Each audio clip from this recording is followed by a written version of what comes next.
I believe we are live. I'm just gonna go ahead and trust that audio's there. Someone let me know if no one can hear anything. Okay, so today we are working in acrylics. These aren't even the colors I'm using. These are just up here from last week. I screwed up the email newsletter again and had the date wrong on Friday, or not the date, I think I had the time wrong on Friday's live stream. Friday's colored pencil draw along, paint along, whatever we want to call it, that's at 1 p.m. Central Time, not 8 p.m. I completely screwed that up. Also, one thing I want to throw out there really quickly, I've had a few, because there have been a lot of new people for some of these live streams, just to make sure you guys know, these are our art chats and paint alongs. It's not just the paint along tutorial. So before you swear at me and call me names again, yeah, that peach of a woman was blocked, but that's what these are. I am going to be chatting with everybody along with working. It's actually very boring to watch a live stream where no one's talking. So there you go. Okay, so for this one, I need to first start by painting a background. I am working on a Frederick's watercolor canvas board. Just for transparency, this video, or me, I'm sponsored by Frederick's. They provide me with the canvases. They were already the only canvases I used, so no difference there for me, other than that they give me the canvases I need to use in the videos, and then I tell you guys about it. So it's kind of win-win all around for everybody. So this one is a watercolor canvas board. That does not mean that it's only for watercolor, and the color is off. The color is probably going to end up off on the video as the sun goes down. We'll have to make some adjustments potentially later. But this one, it is listed as a watercolor canvas board. I've got a hair stuck on it. But it is not just for watercolor. I've used it for acrylics. I've used it for oils. It should work beautifully for Inktense. That's something I'm going to have to do in the very near future. That probably will have to be one of our paint-alongs coming up. So that is what this one is. And the reason I'm going with a watercolor canvas board versus a regular canvas, one, it's a canvas board. It's thin. It's easy for me to store these. So when I do a painting in a single night, I'm just storage space. It's easier for me to do these because these aren't like, this is not going to be a painting that's going to win me any awards. That's not my goal for this one. The other thing is that it's very, very smooth. And so the smooth blending, the details that we're going to do are going to be much easier on a smooth canvas than a canvas that is very bumpy, has a lot of tooth. So this one in the Frederick's Blue label or the Frederick's Linen, yes, the linen, those canvases are all really, excuse me, really nice and smooth. So you'll be happy with any of those. But the goal there, or the point there, is that you are going to want something to be very smooth. Let's see. Okay.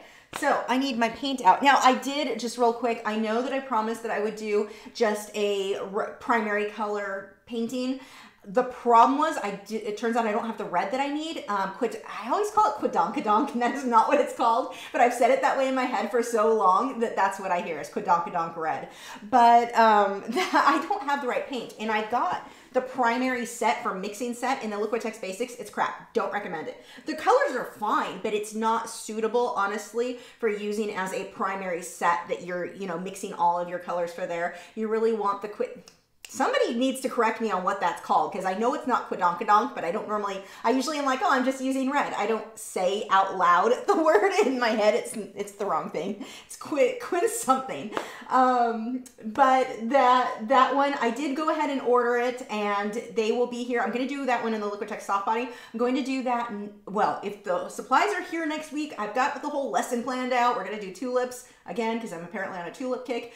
But it's really cool if I had the paint. So that's on order. Hopefully that will be next week's just primary mixing thing, because I think that would be a really fun thing. But there we go. Okay. Heather said, I can't believe someone was rude enough to be mean to you. No need for it. Yeah, it was kind of weird that she was angry that I apparently wasted her gigabytes because I was talking about something that wasn't art, because I was talking to you guys. And she was an angry gal. I almost wanted to respond to her, Grandma, is that you? My grandma's an angry gal too. Okay, it actually sounded like something my grandmother would have said. So, paint. I'm just going to go ahead and grab, we'll use a magenta type color. Which one is this? It's a crimson, deep violet. Deep violet is actually what I want. And I'm going to mix it with some black. I'm just going to get a base color really quick, and then while that dries, I'll get caught up in any questions. Make sure if you guys do have questions, do the @Lachri Fine Art. If it doesn't highlight my name in orange, I just don't see your question. It's not that I'm trying to ignore you. It'll just appear that way. And then I get called nasty names. Actually, I don't normally have anyone too mad at me for that. I get complaints that I talk too much. I'm like, it's a live stream and I'm in a room by myself.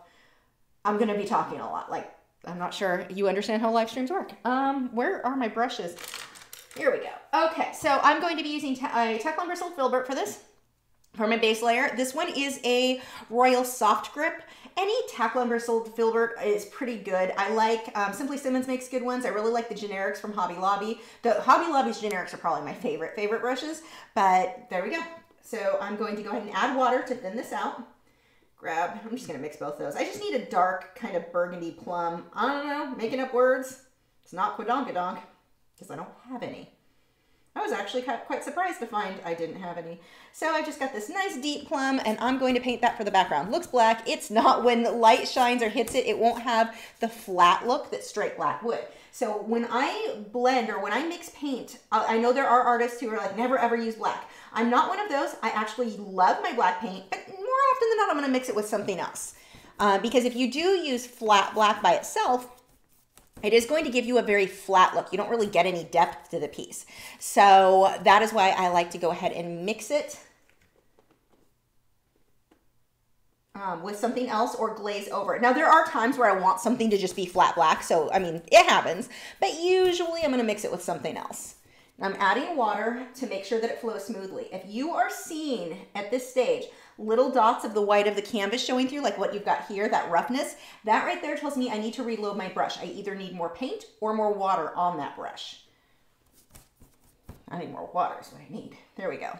If you add too much water though, you will thin it out too much. The more water you add, the more transparent that paint is going to be. So you don't want too much. You've got to kind of find a nice balance of the right amount of paint to the right amount of water. And there's no perfect formula that I can give you, 75% this or 20, there's no formula. You just have to figure out what is going to be comfortable. It depends on the brand of paint. It depends on the color in many cases. I'm going to go ahead and make that darker.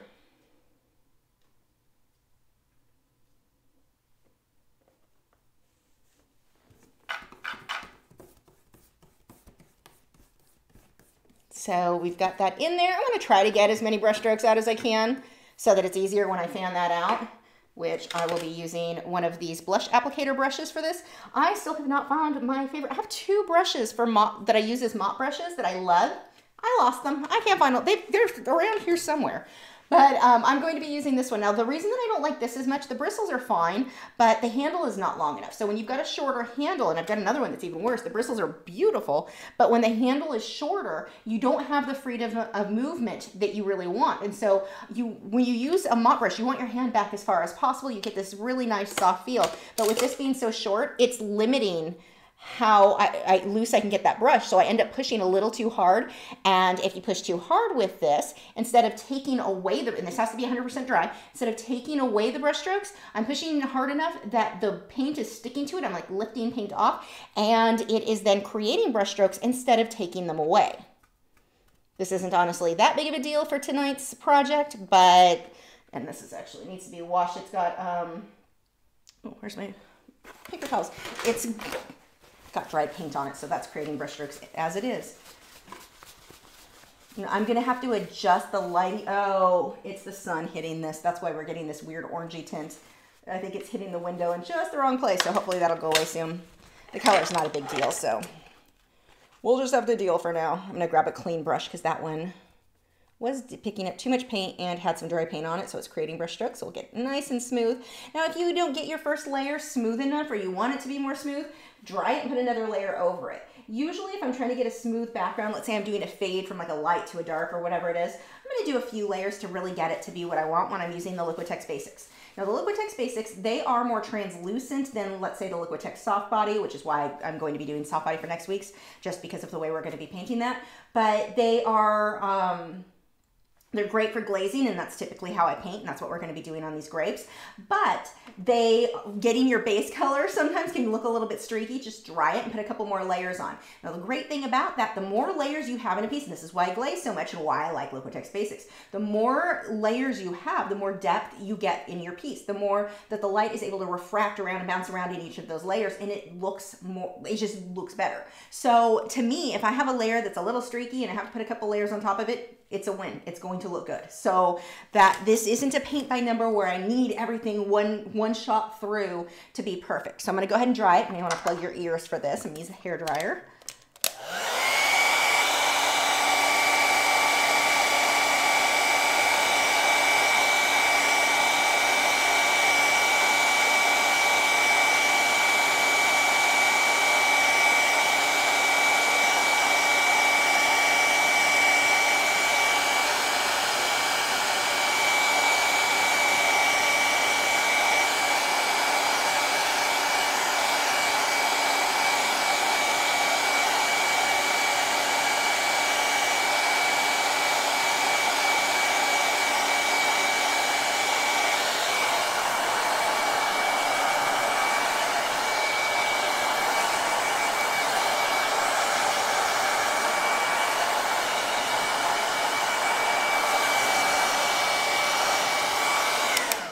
Yeah, it's quinacridone. Quinacridone, I think is how it's supposed to say. It won't matter. In my head, it's quinacridone. Let's see. Gypsy Heart said quinacridone. I can't say quinacridone. See, this is what happens. You make stupid names for things. Magenta, but it's not the magenta one. You don't. For what I'm doing, I don't want magenta. I want crimson, I believe. I think it was quinacridone crimson. But when you do this with the primary colors, in order to be able to get your bright violet colors, and this is not what we're doing now, but in order to get the vibrant, like violet colors to not be really dull, you need a very specific red for that to happen. If it's a little too warm, little too cool, you're not going to get the right color. Your purples and magentas come out a little bit more muddy. And I was able to get like dioxazine purple mixed, no problem. Depending on, because I played around with some of the reds that I had here thinking, well, maybe if I like counter the fact that this red's a little too warm by a blue that's a little bit more cool. And I kind of played around with that, and I could get beautiful purples, just not the magenta that I wanted. So I just need to wait and use the right one. So that's why I've got that on order. But yeah, it's very important that when you choose the blue, the red, and the yellow, well, not so much the blue. The blue, actually, to me, the ultramarine looks closer to purple than, but maybe that's just how I misunderstand the color wheel. I always view it as closer to purple. But anyway, you want things that are very neutral. You don't want it super purpley, super green in the case of blue, or with reds, you wouldn't want it leaning closer to orange or to yellow. You want it like right in the middle. It's very, very important in order to get those to mix right. So, where was it? It just jumped. Somebody had asked something very specific that I was trying to answer and I lost it. Oh.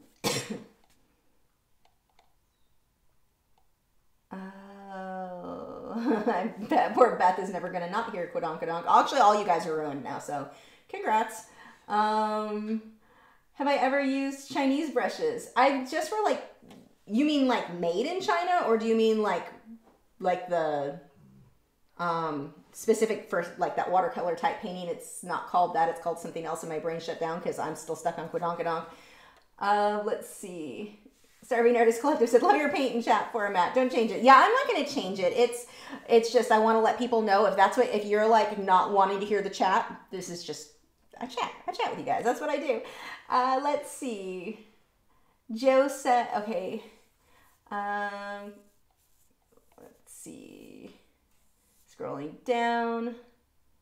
Here we go. Carlos had said, I have the primaries. How would I mix magenta? Magenta is going to be with your red and your blue, a little bit more red than with blue. If you wanted like a more purple, you're going to add more blue to it. And we'll talk about that tomorrow, or not tomorrow, next week. Well, once I get my correct colors in, because we're going to be mixing magentas. So we'll be talking more about that. But it's your red and blue mixed together. And depending on which red you have, it's going to depend on how bright your magenta gets. So let's say like with this, I would have mixed red, blue, and black to get that color. More red than blue. Scrolling down. Jason said, do you recommend using water to thin out acrylics? I've seen other artists telling me that you can't thin them with water. The artists who tell you that are full of it, and they made a clickbait video, and you're probably talking about the same one I saw. Notice the comments were turned off on that video? Yeah. It's because she was completely wrong. Like, she had a little bit of a fact in her video mixed in with a whole lot of misinformation. Yes, you can use water. It does not affect it. Your paint is not going to chip or flake or whatever crap she said based on how the fact that you used water. Now, what will happen? The more water you add, like if I were to scrape this and I used too much water, I'm going to have it kind of scrape up. Once I varnish it, it's done. It's staying down. It is not coming off. I've been painting like this for, gosh, how old am I now? I don't know, over like 25 years. More than that now. God, it's kind of scary. But I had painted furniture back when I first started that I would stand on. And once it's varnished, it's not coming off. And I use a lot of water in mine. The water thing is just not true. I mean, yeah, it's going to be more adhesive if you're using a mixing medium, but the mixing medium changes the consistency of the paint, and that's why I don't usually like it. Actually, for painting grapes is one of the things I do like them for. I'm not going to probably bother with that tonight because it's over there and it takes effort to walk 5 feet that direction, but I'm so lazy. But no, it is completely safe to use your water with it. And once it's varnished, once it's dry, once it's varnished, it's not coming off. The paintings that you see where they flaked or chipped off, that's typically happening because either bad canvas with bad primer, one or the other or both, or they're using paint. People will use different texture mediums to like make the paint super thick, and they'll put it on in these big clumps, and either the texture fixative they used was wrong, maybe they thinned that with water and so it wasn't as adhesive. I don't know with that because I don't use those products, but the ones where there's a lot of texture, that's where you're seeing it really chip and flake off the canvas. That or bad primer in the first place. I use Frederick's, not a problem for me. Let's see. Jackie said, I am struggling to find the Liquitex Basics in the UK. Is the Liquitex soft body similar? I don't paint yet, but you really inspired me to want, excuse me, want to try. The Liquitex soft body, they're good paints. They're thicker. They're not as translucent. So for glazing, you have to thin them a bit more. And the other thing is that they tend to dry with more of a gloss from the beginning. These, and this is one of the other big reasons I really like, and I'll be showing you this in just a moment, why I love the flat finish on, oh, please tell me my pen, there it is. Nope, that's not it, crap. Why I like the flat finish on the Liquitex Basics, because of the way that I draw my subject on with a white charcoal pencil, or using tracing and transfer paper occasionally, like whichever method I want to go with. The Liquitex Basics, it's going to stick. Sometimes when you use like the Liquitex soft body, it has a bit of a gloss to it, so it doesn't stick as well. Now, I did talk to Golden's once at an art convention thing, and they said that if you mixed a matte medium with it, it would give you that more flat finish. So that may be the solution right there. Because I actually really do want to try some of Golden's paints. They've got some beautiful colors. Where's my sharpener? That's probably on the floor with my missing mop brush. Hold on. Oh, here's one. Oh, this one breaks everything. If you ever have a pencil sharpener that is breaking your pencils every time you sharpen it, it's probably not the pencils, it's probably the sharpener, unless it's Prismacolor, this whole other thing. But they'll get to where they'll start breaking constantly. It's because the blade is dull. It's time to switch that out. Let's see. Get caught up on these questions and we'll go ahead and draw this out. Jason said, are you going to be making making the bat box house now that you have moved to your own house? I'm not sure. I'm like, now that I've seen the setup, I'm not sure if I can put one in an area that would keep them safe from my dogs. My dogs are definitely hunters. They have a very high prey drive, and that concerns me. So I'm not sure on that. It's not a priority right now. Maybe when I have more trees to for everybody to hide in, or when the trees are more mature. Leah said, was wondering about your monthly group challenge on Patreon. Wondering what about it? I feel like I'm missing more information on that. What were you wondering? I'm always talking to Eskies. Most people think I'm talking to myself too. Maya said, I think your format is terrific. Don't change. Thanks. Let's see. Casey said, ordered a primary set of Liquitex Basics to follow along with this, but they're not here yet. I'm not loving them. I was not able to get magenta from it. I mean, it's a dull magenta. It would work. You could use them to blend and mix. But that's what I was planning on using. I thought that would work fine. I thought it would be very similar to Quadongadong red because, they're like, it's your primary mixing. Yeah, no, not as much as I would like.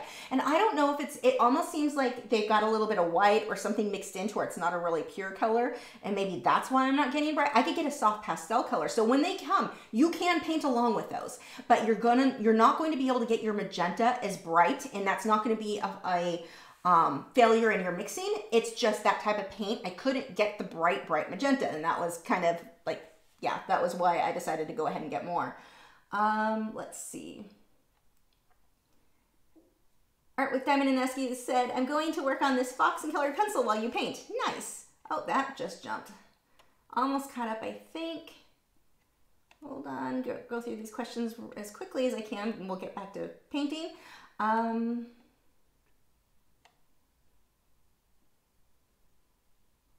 Can I put the Lachri fine art in the description so we can just copy it? I never thought about doing that. That is a really good idea. I think I need to do that for the future. Vladimir said, I'm wondering if I should replace my heavy body paints with fluid paints. I just feel like I want to paint my paint to go further and smoother like you can with oils. What do you think? I'm not a huge fan of Liquitex heavy body. They're better if you're doing like an impressionistic heavier brush stroke. Not as much for like the smooth detail blending stuff. They're too thick and they dry very quickly. I mean, I put a little bit of paint out and it is dry quick on that palette, much more so than the Liquitex Basics. So that's always annoying to me. But they're just not a fit for how I paint. They're a good paint for the right technique. They're just not a fit for mine. Vladimir said, I know I could use a smooth surface to paint so it could go further and smoother, but Even with a heavy body, I would still like that flow oils have. Yeah, you're not going, you have to thin them a lot with water or a mixing medium to get them to flow. Gypsy Heart said, when painting with acrylics, my paint slowly creeps up the bristles near the ferrule. How do I stop that, or is it a normal thing? It's normal. It's normal. Just rinse your brush a bit more often if you can. And having bristles that are a little longer, like this, it's going to be easier for me to keep it up here than a brush that's only, you know, got the really short bristles. That's going to make a huge difference. But even so, you can see I've got paint up that, well, I'm sloppy when I paint, but I've got paint up there too. Oh, that has paint where it's not supposed to be. That needs to be soaked. Tabitha said, do you have a reference photo for this piece? Yes, if you head over to patreon.com/Lachri, it is there. And there are 2 reference photos. This is just a cropped image of, and I'm not going to do the whole thing. We're going to get you started on several grapes, and you can do more as you want. But you can get that over at Patreon. You do not have to be a member. It's like anyone can go download it. So it's over there. Marta said, do you prefer using boards instead of stretching paper? For what? For acrylics, I don't like to paint on paper at all. Actually, I want to explain how I draw these out. So let me get caught up in the questions and then but no, I don't like to use paper for paint myself. Just for like watercolor and Inktense do I like paper or pencils. Casey said, when using water to thin down paint, does it always have to be distilled? I don't distill it, or I don't distill it. Of course I don't distill it. I don't use distilled for acrylics. For Inktense or watercolor or something on paper like that with pencils, that I do recommend distilled. But for acrylics, I have never used distilled. I mean, it's probably a good idea, but I've never seen any ill results. Jason said, sharpener thing. Yes, I hate it. Have I tried the new Winsor & Newton colored pencils? I have not. Oh, and that just scrolled too far. Trying to get through these really quickly here. Marta said, do you prefer boards? Okay, I got that one. Boards instead of paper. I'm ordering supplies. Well, for what? For paint, I prefer either and the only boards I like are the Fredericks. We'll say every other board, like canvas board I've used, warps. So, and Fredericks are the only ones that I've not had that happen on. So those are the only ones I would use there. But canvas, if I'm painting with acrylics or oils, typically canvas or these are good, but I don't use paper at all. If I'm working in Inktense, watercolor, graphite, colored pencil, then I'm going to use paper. Nick said, let's see, Najeen asked, I have a question about colored pencils. Recently started working with Faber-Castell Polychromos, and I also have Prismacolor pencil. It seems a student stranded colored pencil, but I want, what? Student stranded colored pencil, but I want to buy wax-based colored pencils, but I'm confused in the writing of this. Confused in Derwent Pro and Prisma Premium colored pencil. Which ones you recommend? Derwent Pro Color versus Prismacolor Premier. You're both going to have light fast issues with both sets. I prefer the performance of the Derwent Pro Color, hands down. Love the performance of those. But the Prismacolor, you're going to have more breakage, but the Derwent Pro Color, it's somewhere between a wax and an oil base. It's kind of the best of both worlds. But remember, both have a little bit of an issue with light fast on a lot of the ratings, like half of them. But performance-wise, without a doubt, Derwent Pro Color. Trey said, thank you so much for these lives. They're so nice during the times of pandemic. It breaks up the monotony and times from week to week so far. I can't read tonight. I'm sorry. Joe said the most intro sets I find include a red that's too warm, even if they call it primary. And yeah, and then that seemed to be, it was not just too warm, it was too, like a weird level of opacity, almost like they had added, like, I felt like it was too pastel, if that makes sense. Like it didn't feel like a pure, it was not Quidonk red. Let's see, Shannon said, I really don't understand that woman. We're here because we like the group of art, we're like a group of art friends, having an art group get together and chat every week. That's what we like about it. I know, that's what I have fun hanging out and chatting with you guys. Baby Panda said, if we want to do the tulip with you on Friday, what should we have the tulip drawn out first or wait till then? Yes, draw the tulip out first. And that reference photo is also over patreon.com/Lachri. You do not need to be a member to get it, but the reference photo is there. Good question. Danae said, I'm about to start colored. Okay, how many? Okay, I'm almost caught up. I'm like, I need to get started here. You guys are awesome with the questions tonight. Danae said, I'm about to start a colored pencil piece with a forest and a thick foliage in the background. I want it to look real, but blurred to keep it from stealing the focus. Any tips? Yes. Soft edges. Do not make sharp, crisp edges. Let your dark areas, you've got a lot of detail, but the darks and the lights, they're going to overlap each other. All your colors are going to overlap. No sharp edges. That's what the sharp edges make it not blurred. Susan said, morning, Lisa. Looking forward to starting my day with an awesome art tutorial. And I'm only 20 minutes late. Nice. Well, I haven't gotten far, so you've not missed much. I'm just going to get caught up. A couple more questions and we can get started. Art by Sam said, got the basic 8-color starter set and was not impressed with the red. What's your favorite red to use? Well, if you're going to use if you're trying to do like the primary colors, you want the Quidonkadonk Crimson is... Not Quidonkadonk. I know. Quit. I have to have it written in front of me for me to say it right because it's so in my brain wrong. But that red, the Quintus something red. That one, someone will correct me. That one is hands down the one you want to go with for blending. But I mean, other than that, any red that's fairly neutral. Do I have any over here? I mean, this one here, this one's a bit warm. My Napthal, if I'm saying that wrong, Crimson, that's a great color. It's a little warm, but I don't normally try to mix my own magenta. I buy it. So it's not normally an issue where I worry about it. But the reason that that specific red was such a big deal was because it needed to blend. Like this is the, I don't know if you can tell, the primary red. It just looks pastel to me. It looks more pink than like it's already muted. And so that was the problem I had with that. But I'll use it for something else. It's not a waste. It's just not going to be suitable for trying to show you guys mixing those colors and being able to get a bright magenta. Where are we? Kira said, I meant the Chinese brushes that taper. They're long and often made out of bamboo. They don't work for my techniques at all.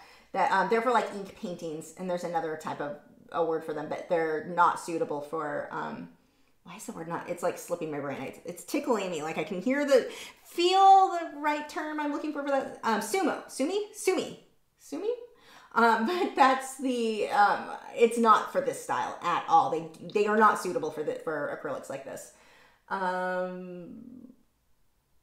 Leah said, curious about what mediums and projects for Patreon monthly challenges. I work all the time. I want to make sure I can I'll make the time. Thanks. For those challenges, you can work in any medium. You can do any style. You can do whatever you want. It's just something to inspire you to get a project done. And then when I do, and I'm getting, it's about time to do another one. When I do the videos where I share everyone's monthly art challenge, they get included into that. So that's, there's no deadline. You could do one from 2 years ago. You could do one from this month. You can do whatever one you want, whatever makes you feel like that makes me want to paint. I'm excited. I want to, take the tips because I'll include tips, things to watch out for, whatever our goal is for that lesson. And whatever you're in the mood for, and again, any medium, any style, you can do a zoomed in part of that, the reference photo. It doesn't really matter. And no rules, really. Okay, I'm going to have to...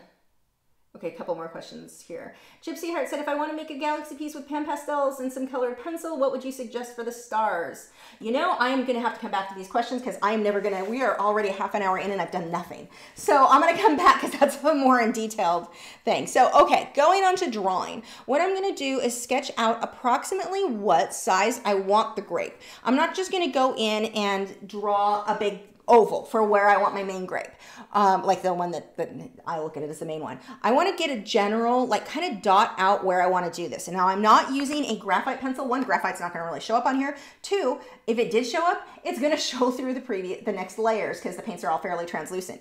White charcoal pencil. This one is by Generals. My favorite. Comes in a 2-pack with an actually sharpener I kind of like, that I lost, but that I'm just going to line out where I want it. Again, if I were to draw a circle, it'd probably be too big, too small. I've got too much to erase. So we're going to do kind of connect the dot there. So that looks about right. So now once I get that in, I can go ahead and sketch out about where I want him to be. This one is going to overlap a bit. I'm going to go a little bit bigger. And I'm not trying to make these exact to the reference photo. I don't actually care. We're just going to go for kind of close here. Because we're not going to, I'm not going to finish all of these grapes. I'm going to give you enough to get you started to where you can take that reference photo and complete that on your own. Now notice when I decide, hey, I think I want this a lot bigger, how I don't erase and then redraw. If you erase and go to redraw, you're probably just going to draw the same line in the same shape you previously did. And I've seen this over and over and over again. Erase, same thing that you want to make the adjustments on. Leave it where the bad lines, the ones you don't want, and then draw out the ones that you want to correct. Let's get another one down here. And you can make yours a bit different if you think it'll look better. Now that I've got this in there, the general sizes, now I don't have to put dots. Now I've got something to base it off of where everything is going to go. But they're grapes. Do not need to be all perfectly shaped or anything like that.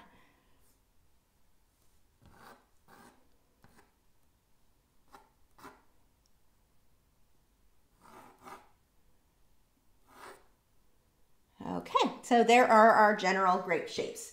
And what I can do now, where I have this one, like I drew them out and realized I want them to go bigger. Now I can go back and erase those. This will also come off with water. So if your eraser marks aren't coming off real clean, you can do that. Now, one of the reasons you guys will often see me use tracing and transfer paper, even if I want to freehand something, I'm going to freehand it on another piece of paper, then use tracing and transfer paper to get it onto my drawing. That way everything's nice and smooth. See how I've got smudges? Well, smudges there because I'm dumb, but smudges in here. If I had used tracing and transfer paper, all my erasing was done on another piece of paper, and that would have kept my work very, very clean. I don't really care on this, but those are the two ways that I will get my image on there. Either sketch it with the white charcoal pencil or tracing and transfer. Tracing and transfer is what I do when I'm much more serious about a project and I want everything super, super clean.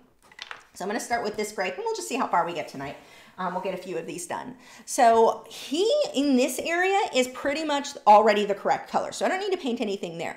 But I need to paint this as we get down to this glowing red. And this is going to take a few layers to get this exactly where we want. Now, you see on this area, if you've got that reference photo, again, go to patreon.com/Lachri. You can get that reference photo for free. It came from Pixabay. You do not need to be a member. But go download that photo. And you can see over here, we've got this purpley blue, white, I don't know, I'm just going to throw in a bunch of words. The skin of the grape there. That, we don't worry about, that comes later. We need to get whatever is furthest in the back and work our way forward. So right now we're going to get this glowy color in here. So while I mix that paint, we can go ahead and get caught up on some of the questions. Okay, so back to, if I want to make a galaxy piece with pan pastel and some colored pencil, what would you suggest for the stars? Touch up texture and titanium white mixture, stick to the pan pastel. Well, if you're working on, it depends on paper you're working on. If you're working on sanded paper, your regular white colored pencil should just stick on top of that just fine. If that isn't sticking, depending on how thick you've got that pan pastel, then the touch up texture titanium white mixture might be the way that I would go. Oh, that just jumped. Hold on 1 second. Oh, I'm way, where were we? I lost my place. Hold on, there we go. Oh, it didn't actually jump that far. Carlos said, Lisa, I was only able to steal my brother's girlfriend blush when I tried to use it. Oh, I did not read that right. I was like, whoa, you're not very good to your brother. I was only able to steal my brother's girlfriend's blush brush. That just totally changed that sentence. When I try to use it for blending, it seems to lift up the paint. Any tips to prevent this? Don't push so hard. So you've got to find a balance of how much water versus how much paint. You're just gonna have to play and practice with that. But if you push too hard, that's gonna lift the paint. If you have too much water, if this is too wet, that's gonna lift the paint. So you may have to let this dry a little bit or just get used to barely letting the tip of the bristles touch that canvas. I thought I was getting into some kind of Jerry Springer family drama there. Lobo said, I will be joining your tulip tutorial on Friday, but I do not have black paper. We'll be doing on white paper. Will color choices be different from what you choose to use on black? No, you're just going to have a harsher contrast with your black shadow. Our black shadow on the black paper is going to fade into the black paper. For you, you're going to have that harsh with the white, but you could just go around when we're done and fill that in with black if you wanted a black background. It's just going to take you longer. You've got to fill it in with your pencil. Though honestly, I think that looks better than the black paper, but you can certainly still follow along. Your colors will be more vivid than ours, which is a good thing, honestly. Emily said, recently saw an artist using black polychromos pencil with graphite to get the dark black without the shine. What do you think about mixing the two? You can. I mean, if you like that look, but you can tell where they're mixed. There's no secret which part is colored pencil and which is not. It's pretty obvious, so it's not my preference. Cindy said, I love the lighting in your studio. Thank you. Serving artist, oh, got that. Oh, yeah, well, I'll just read her comment because that was actually a very nice one. Said, hit the like button, people. Good for Lisa's channel and costs nothing to do. Thank you. And yes, please please like me. Eileen said, just purchased an airbrush for misting. Can you advise first timer on what to do and what not to do? Don't blast it. If you're misting it, just keep the canvas wet, come at an angle. Now, normally when we airbrush, I will tell you, come straight on. You always want straight at the canvas, which the angle of the camera will always make it look like I'm not straight on, but it really is. We'll show this way. So if this is your canvas, you want that airbrush straight on and you want to be, right in front of you. If you're misting water, a little different. Usually if I'm misting water, that's when I come at an angle, so I'm not, I get a softer spread. So that would be my tip there. Let's see.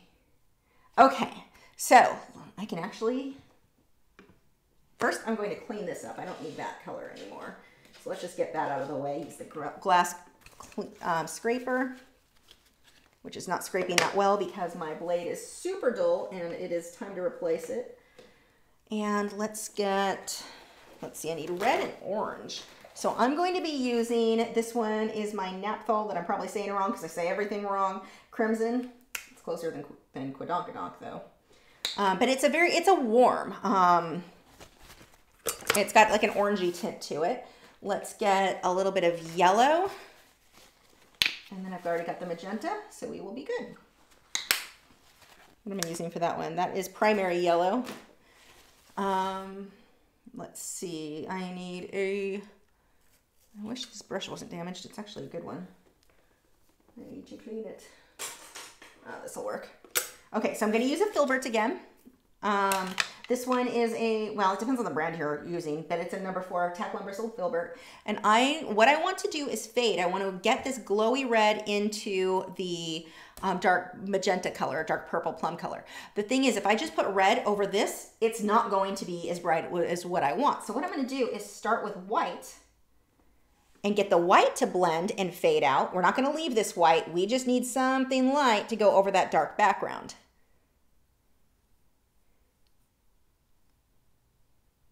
I'm going to pull part way down and through here. Now I'm going to blend that out. I'm going to take another brush. This one is just a clean, kind of stiff brush there, and I'm going to smudge that edge. So this is blending a wet area into a dry area, and it doesn't have to be perfect because we're going to be putting other stuff on top of it later anyway. But this, using your mop brush is not going to work because mop brushes are for wet into wet. This is wet over a dry area. Now I can, however, use the mop brush in here if I wanted to smooth that out, which I really don't care about, so I'm not going to. But if that area bothered me, if I wanted it super smooth, then I can use the mop brush in there. But like the transition between the wet paint I just added and this here where that's dry, the mop brush isn't going to work. You want to use another, like a clean damp brush. And when I say damp, you've got to balance how much water this brush has. You're going to use more water, have this a little bit more damp if your paint is more dry. If your paint is more wet, then this is going to be more dry. They have to balance each other. And that's a little confusing. Takes practice like everything else. Once you practice it, it'll start making more sense. Zaniga said, greetings from the UK. I wonder what is your most satisfying or memorable moment in your art career? When because this was back in, was it 2002, 2013? I forget, or 2002, not 2002, 2013, whatever, 2012, 13. When they contacted me about a sponsorship, I ran around, I talked my husband off for weeks. I have a sponsor, I have a sponsor, I have a sponsor. I was so excited that was just a big deal. And I was already only using their canvases. So that was even more, it wasn't like, it meant something to me. That, and then doing the cover for Frederick's. That was a really big deal. The cover on the Inktense tins, or not Frederick's, for Derwent Inktense. All the words are hard tonight. I need coffee. Okay, so this has to dry 100% before I can move on. So while that dries, so I don't want to sit and dry constantly, I'm going to go ahead and do that same thing on a couple of other grapes. I'll focus on probably these grapes here, these 4 tonight, or at least these 3. So I'm going to do the same thing with the white on those while I'm waiting. And where did the brush I just put down? Okay, seriously, I have got to clean the studio. Sometimes, here's a big tip for you, and your studio is a mess. It hinders your creative process because you can't find anything. I really got to get stuff clean. I've been working on Patreon postcards, so that kind of got in the way of everything else lately. I had 3 months to get caught up on And it's funny because in a couple days it'll be ready to do the April cards. They're always supposed to be a month behind. So this whole grape is pretty light, so I can just safely fill him in and not worry about blending.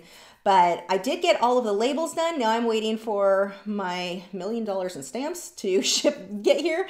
And then I'll get those out. Hopefully, they said they shipped it, so I'm hoping to have that out next week. Or they said they shipped the stamps, so hopefully that'll be here soon. Now, see, that's pretty rough. I'm gonna go ahead and take a mop brush and soften out the inside. But see, I'm not blending into the hard edge or to the dry area. I'm only blending the wet area, and that's why I can use the mop brush there.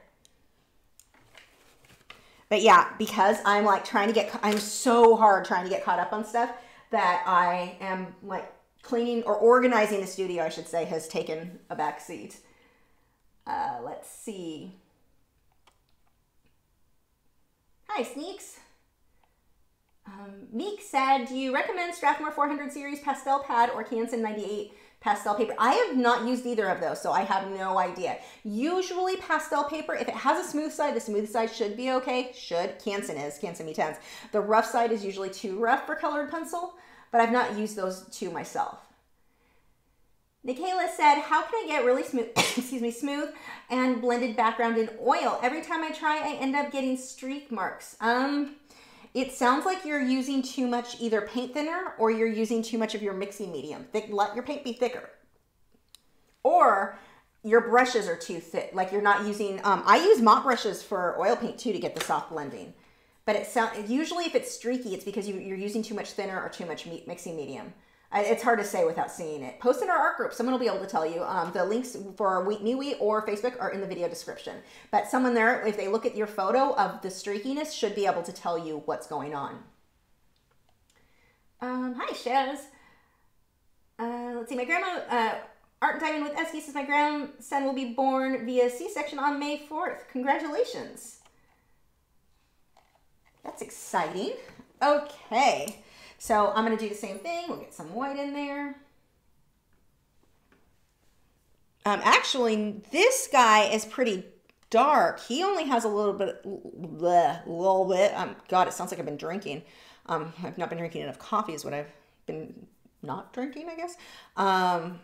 We're going to get that just up in this section because that's going to fade. He just has a little glow of red. Are you being put out back there? Greyhound sign in the background. I just want that to be kind of a soft thing there. And I'm really just going to, we'll focus on that. And if we have time, we'll go back to some of the others. Let me dry this. We'll get our next layer in there.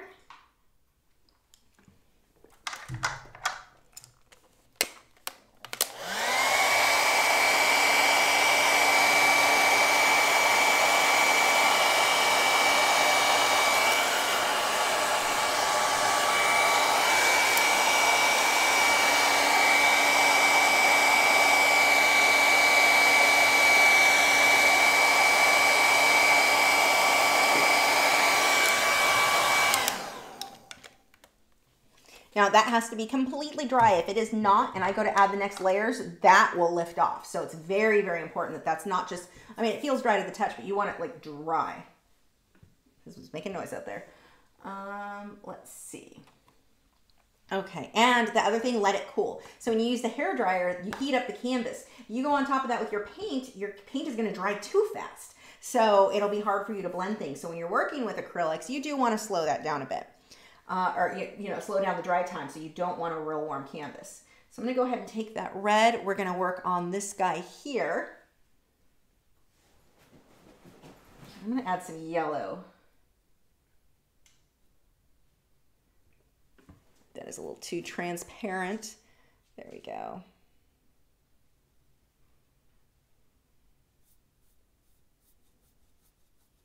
And this can layer right into that dark purple. I don't have to just have this on the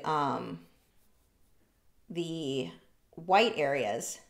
I'm going to do a couple layers on this to get this to be as bold as what I really want it to be. We'll let that fade out too. Lay down, Wade.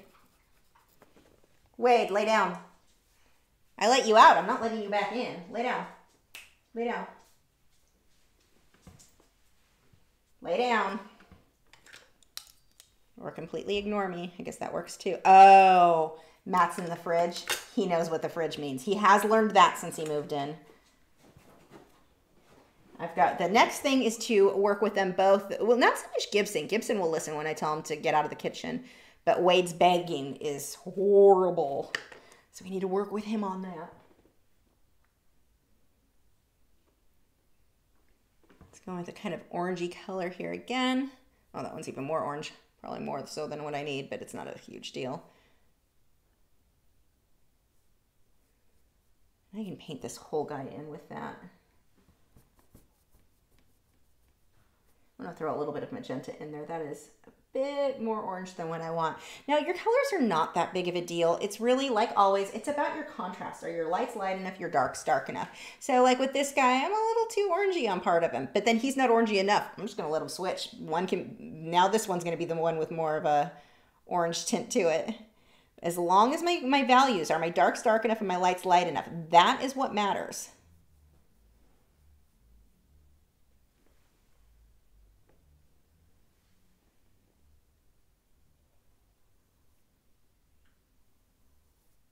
I don't care. I don't need this to be perfectly smooth in the blending or anything like that. It's really not a big deal because we're going to be putting so much detail over it. Now, on the video, this looks bright orange. I'm going to see now that the sun has gone down if I can adjust that a little bit. While I say the color doesn't matter, that's giving a weird, not correct illusion. Oops.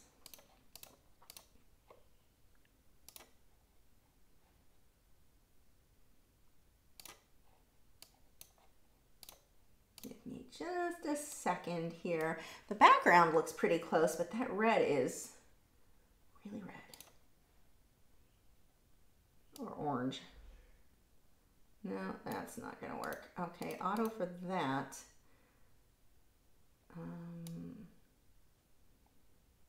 There we go. That's looking a bit better. This, it may just be too, the color saturation. Let's tone that down. That is sort of better. Yeah, that's closer.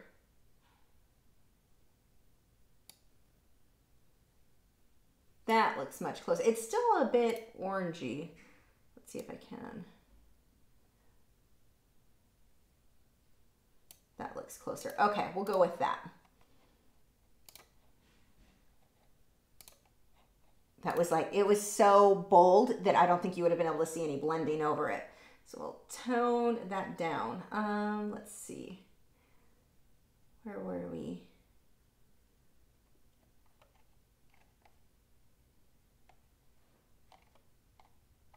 Mara said, I think the painting you're doing right now in a previous great glazing tutorial are awesome for beginners, and I recommend it often. Now I'll have to brag about for you. Thanks.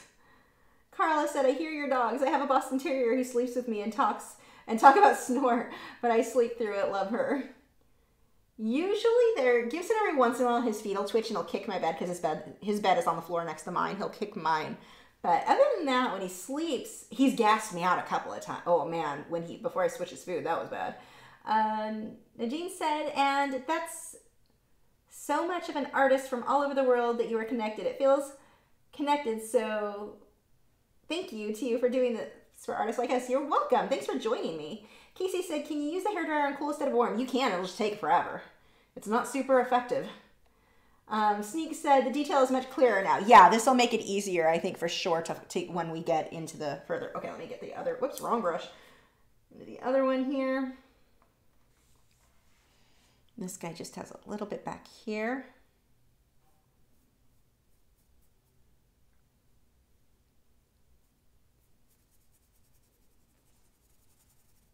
And I'm just going to smudge that out. Okay, we're going to let that dry. Well, let it dry, hair dry it. And then we can start on details. I think I'm going to put, it's not quite dry. I almost want to do it to show you what happens when something feels dry, but it's not really all the way dry because it will lift that up. I want to put a glaze of yellow on that to get a bit more of a glow. So let's dry this.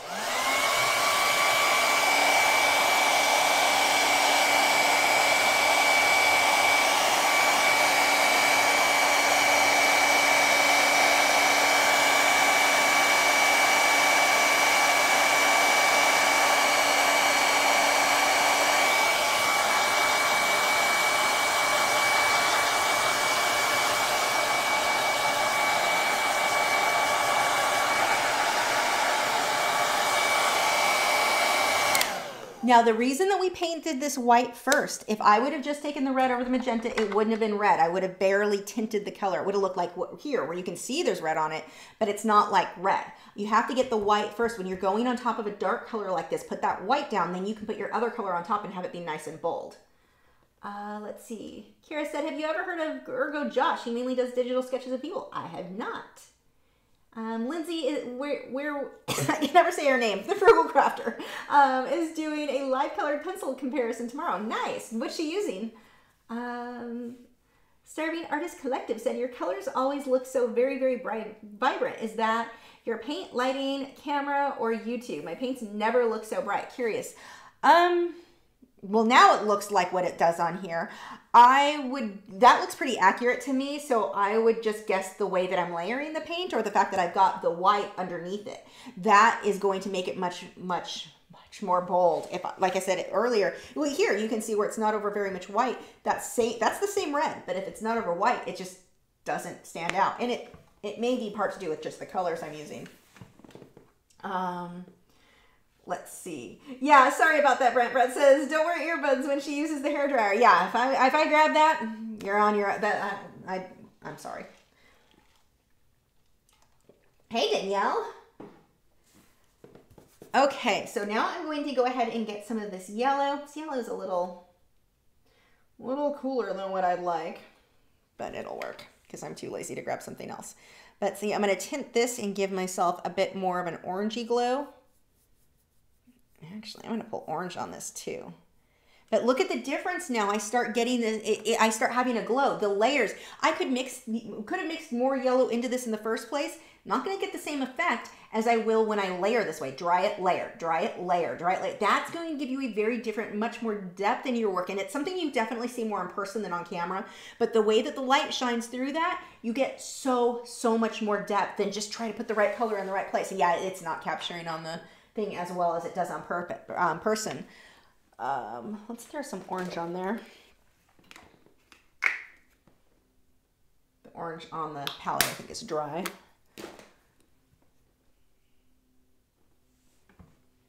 I'm going to come around the edge here.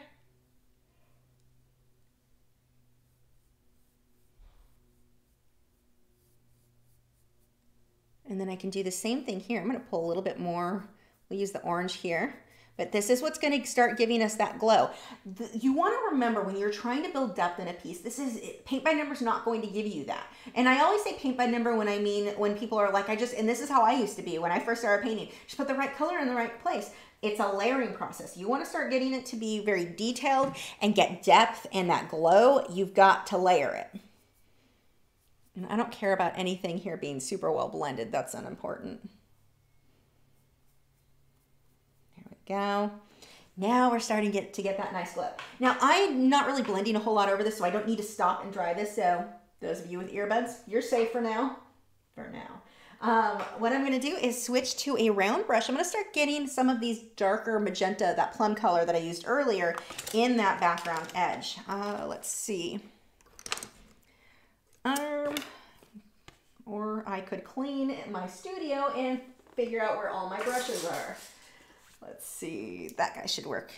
Yeah, it's not a round, but it's close. Seriously, in the next couple of weeks, I did clean my closet with all my clothes. I had like, I don't know, 8 feet of clothes on the floor. Maybe not really 8 feet, but I finally cleaned that, and I've been doing laundry for the last 2 days, along with the Patreon postcards in between. So I'm trying to get everything organized, but my studio, the part that matters most, I have not done.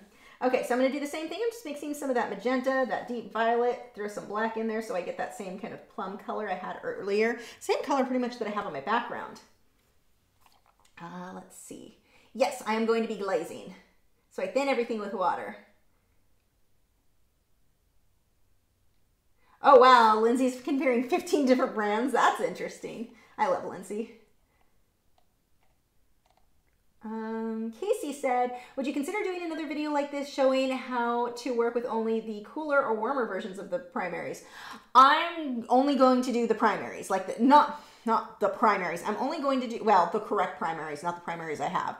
I'm not going to go super far in depth into all of the different color theory things. But here, if you are like really interested in color theory, and I'll link this in next week's video, my friend Lena Dania, she has a video that she went over the colors and it really explained it much more in depth than what I'm going to do. I'm just going to be doing a project and explaining why I'm choosing different colors and how I shift something to be more warm or cold, whatever. But that video will go over a lot more for you, I think. She really broke down so much in that video. It was a really good one. So that's kind of the one that I'll link so that I don't have to do it myself. I'm just lazy. But it really is a good one. So I'm just going to start sketching in, and I'm not trying to blend this perfectly, although this is getting a little thick. Where did my blending brush go? If I want to blend and soften the edge a bit, I'm just going to take a clean brush. It's a little damp and just smudge. Just a little. Don't overdo that. Just if it's a little too harsh. I don't care if it's perfectly blended, but if it's a little, like you get, like I just did, you went a little out of control there, you can soften that a bit. But yeah, I was playing with the shifting and like, okay, if I use a cooler red, do I switch to which blue works with this one and which one, and no matter what, I couldn't really get the right magenta. So I was like, it's not even worth doing. And it's just so involved, and I don't even think that it's that useful. I am not one who thinks color theory makes that big of a difference for most artists. I mean, if you have a general basic understanding, you're set. I don't think that most people are hugely going to benefit from understanding every concept ever, but it's also just difference in how our brains work. Mine does not think that way. Mine is like, I understand in practice, but I don't care if I'm only using primaries. If I need a different color, I'll just grab a different color and slightly mix. So I will show you the basics of the mixing, but that's about as far as I'm going to go on color. I should do a basic color, separate color theory, but probably won't be too involved, like just the very basics you need to get started. I feel like so often when you get further in color theory, it ends up confusing students more than helping them. Like you give someone too much information and it's just like, now I understand nothing. So I've always taught in a very, I guess, basic to understand, like try to make things as easy for the student to understand with as little words, which is weird because I talk a lot. But yeah. Anyway. Where did we go? Carla said, I own tons of colored pencils, but no acrylics. Is there an inexpensive brand to play with? Go with Liquitex Basics. They're what I'm using now, and they are absolutely, like, they're my favorites. They just work so well for what I'm using, and they're inexpensive. And most of the colors are going to be light fast. Very few of them, like some of their fluorescents are not, but they just work really well for my technique, so I definitely recommend them.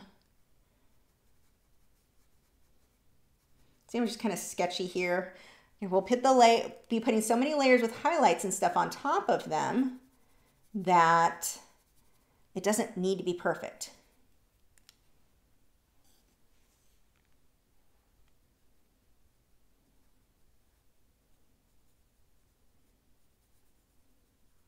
And so this kind of rounds out here, so I want to make sure I capture that. So we come up this way. The dark comes up a little bit on that edge. We'll just blend that out. Jason said, a random question. Do you do watercolor? Yes. Well, watercolor pencils. I don't currently have a watercolor pan set, but I need to get some. I use Inktense, so they're kind of similar. Not really, sort of. The Inktense blocks are similar to using a watercolor pan, except they're permanent and more opaque. Well, some of them, depends on the color. Pull that dark right around that edge. Okay, I'm going to leave that guy alone for a bit. I'm going to go back over him, darken that up. And we had some more of the dark come through here. I don't need that. Go away. Let's see. Now here, I need to pull more of that red on this edge, so I don't want to pull that purple down too far. That definitely needs to brighten up. Actually, a lot of this needs to brighten up. But this will come out a little bit further.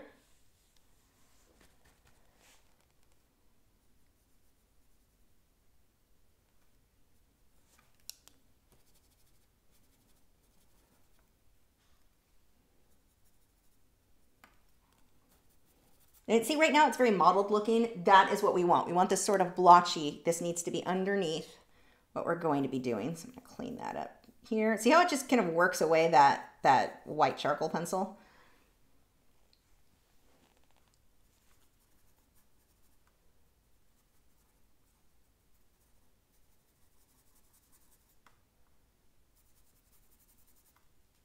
I can fill this in.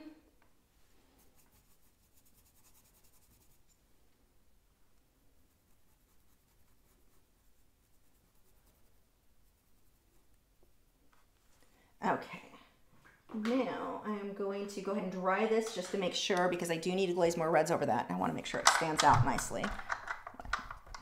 Plug your ears or take out your earbuds.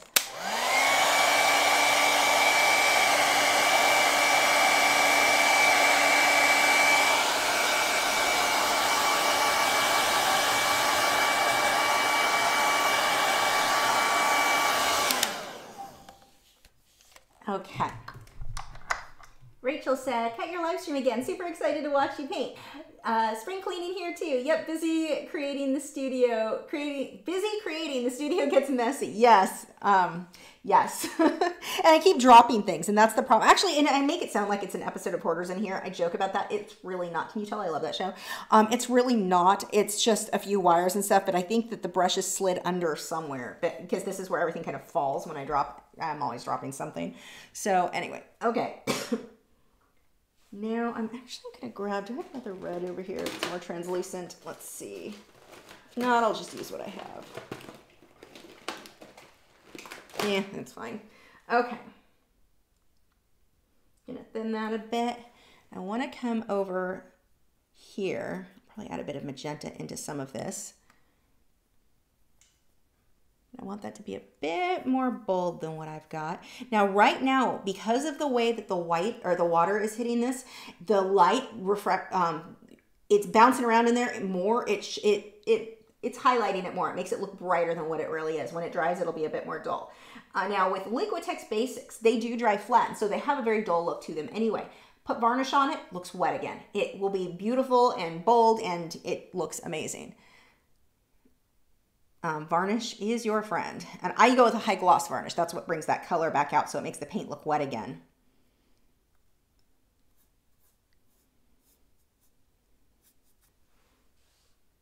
I'm going to pull more magenta in parts of this. So see, all that variation, warms, cools, we've got all kinds of stuff in here. Now, what I recommend when you're painting by yourself, paint one grape at a time until you're really comfortable with them. Once you've painted a few, you'll get more comfortable and you can paint a whole bunch at once. But really, when you're getting started, I would recommend go with like one at a time. Don't try to jump into too many all at once. It definitely will start to feel very overwhelming. Okay, we're gonna dry that, and we're going to need some blue. So let me dry that first. We're going to start getting the skin over it. This is what makes it look really good.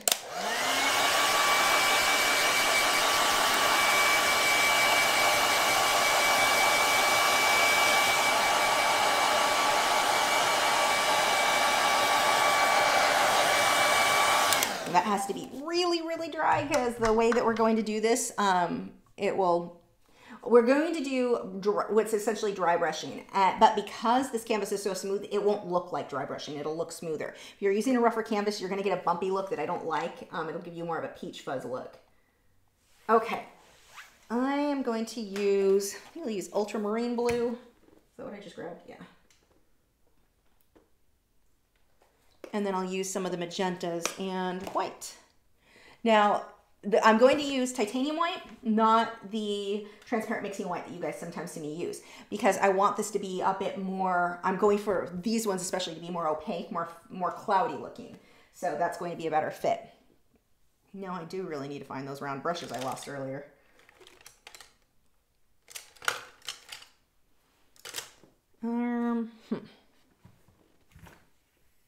I had the perfect round brush. Hold on one second.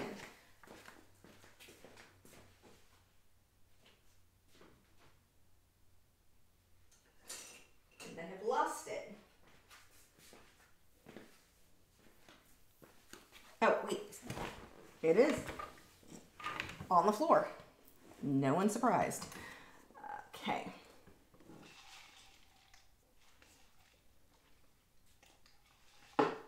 Now I'm going to use another clean dry brush. It can be a little bit damp. That's the same thing you need to balance. If this brush, the brush you're applying the paint with, if that paint is more wet, you want this brush that you're blending to be more dry. Or the other way around. If this is more wet, then you want your paint area to, or the brush that you have the paint on to be more dry. Or yeah, balance those out. Pull some of that plum I mixed earlier. This is way too blue. There we go. We'll see if it looks that blue on the canvas. Sometimes it's, yeah, that's way too dark. Add a bit of water. I don't want too much water here. So I'm gonna pretty much be doing a dry brushing technique. There we go. That one works. So I'm gonna start by going over the edge, and I can take this brush, that's dry enough. I need to grab a little bit more water on this. I'm gonna blend that out. Oops, too much water. So I get it right along that edge. Keep that edge clean. Now here's another big tip for you. You want to watch in your paintings, where are your harsh edges, where are your soft edges. This edge, I want that to be harsh. So I want to make sure that's a nice clean, don't overblend that. I need to throw more white. That white is starting to dry because it's been out there since last week. A little bit more white on there. Yeah, that's right. Make sure it wasn't transparent mixing white.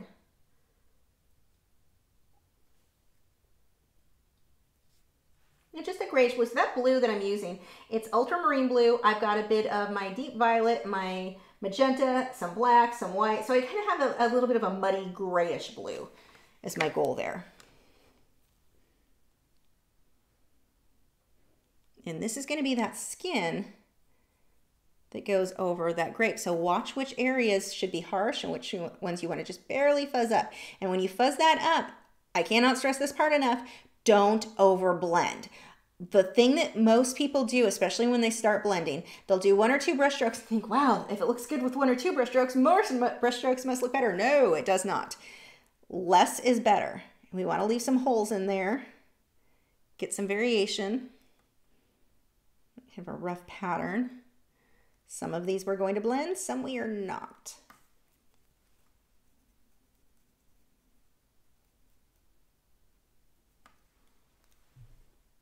And I can come back through if I later decide, oh, I need certain areas lighter or darker, I can come back and do that. So that part's not super important right now. Get the general shape. I don't care if it's exact to the reference photo. The close is good. And if you're just catching or joining us, that reference photo, if you want this, it's over at patreon.com/Lachri. You do not have to be a member to get that photo, but it's over there. You can see what I'm working from. I got this reference photo from Pixabay. It's actually a part of a photo of a bunch of grapes in a bag.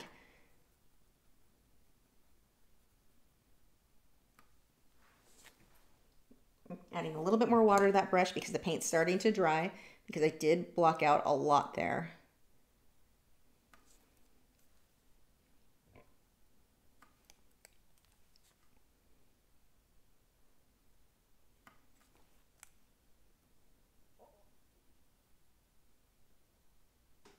And I don't need everything to be like the exact same opacity.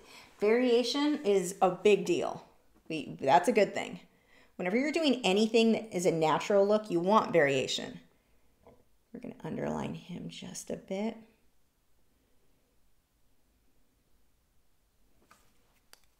And then I'm going to pull that down. I want the upper edge harsh. I'm just going to pull that down a bit.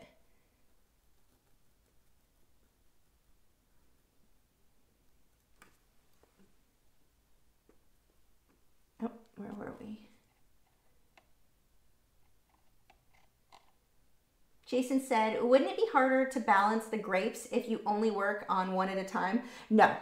You might think that. So this is where that thought process usually comes. It's when people think, well, I'm not going to be able to mix the exact same color again. You don't want the exact same color again. It's not a paint by number. We want variation. Close is going to, I know these are the colors I used.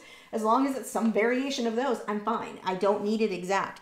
If you are being too perfect and you end up with something that looks very plastic, very man-made when it's too similar. So no, I think it's definitely easier to break it up one at a time so that you can just focus on that one grape, all of the details. people typically, what I've seen with most students when they try to do too much all at once, or like do all the grapes, each layer the same on each grape as you move your way through, you tend to start not doing as good of a job. You rush things. That I've seen over and over and over again. Most students, when they're trying to learn to do things detailed and really realistic, you want to start breaking it up one small section at a time. Now, once you've done something, I mean, I've painted so many grapes over the years, I will start jumping around and doing more. But when you're first getting used to things, slow it down. Really focus on each layer, on each detail. I'm just kind of making little squiggles in here so I can get some variation. The outer edge, I do want to blend a little. Not too much.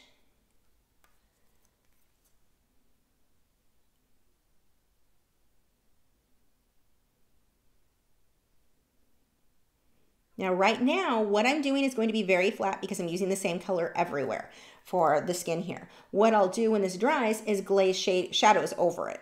So it's not going to stay this flat. Casey said, just wanted to remind you about updating the links on your website as well as adding links for the brushes. Yes, I know. That's one of my other big projects.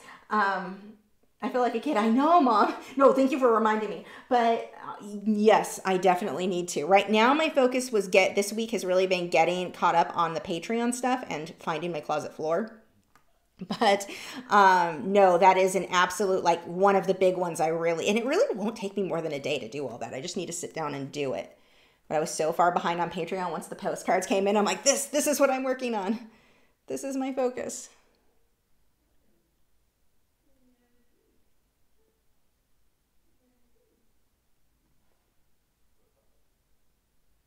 You can hear my husband in the other room. He's supposed to be working, but I hear him there talking to the Italian greyhounds.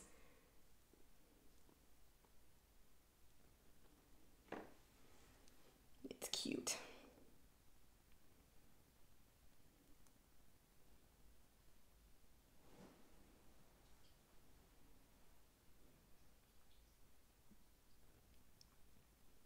So again, I've got that variation. I want to make sure some of that magenta shows through in that. I want that blotchy look.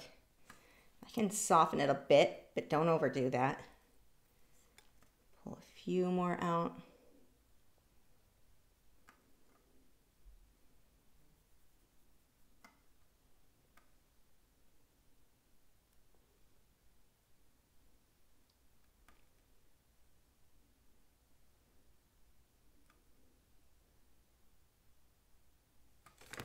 Oops.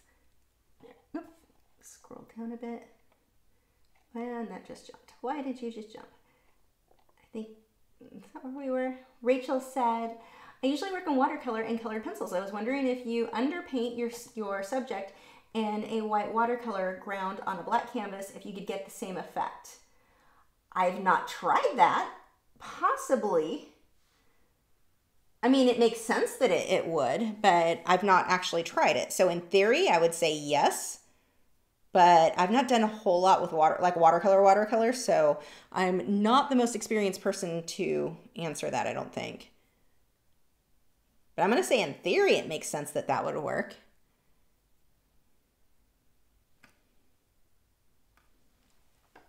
Okay, I'm going to pull a brighter highlight too. I'm going to use just white right now because I'm going to want to get that brighter red to show up a bit more on this edge, but right now I need it to be white. If I just paint red there, it is not going to give me that look that I'm going for. I'll pull out a few more highlights in here, the areas that I want to be a bit brighter. So this is just with white. And then when that dries, we can come back through with some shadows.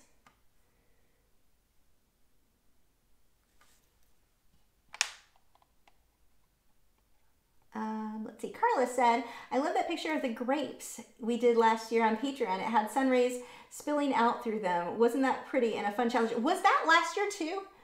I wondered about that. So I posted the grapes, because I posted 3 because I was behind a month, and I was like, oh, we'll just give you guys an extra one because I screwed that up. But then after I posted it, I started thinking, wait, did we already do this one? Did I just post this one twice? It would have been different tips, so I mean, I guess that's still kind of helpful. But I love that photo with the rays of lights coming through, and so it made me think, I wondered if I had already done that one last year. I don't keep up with things very well. I have no memory. I'm going around the edge, getting some highlights, but see how I'm getting variation where it's not just one shade. So that grayish blue that I mix, it's not just that grayish blue. If you do just the grayish blue, you've got a paint by number. You've got something, well, flatter than a paint by number. You've got a cartoon. So what we want to do is, my hair, get variation in the highlights and shadows, and we'll come through and get more shadows too. But we want to start creating something that looks more three-dimensional.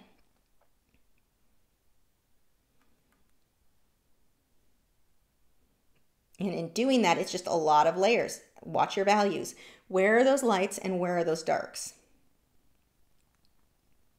Now I'm going to give him a little bit more of a glow here too with the red. Just so he stands out a little on the end there. He's just fading into the background because the background color I chose.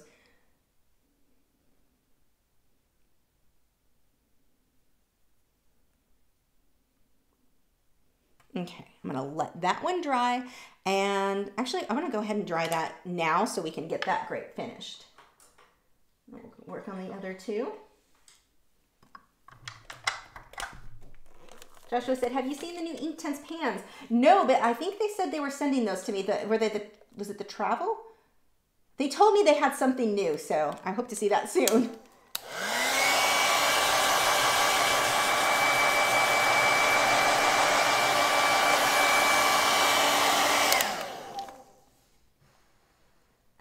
Mouse Potato said, was he speaking in Italian to them? No, they only speak in cookie.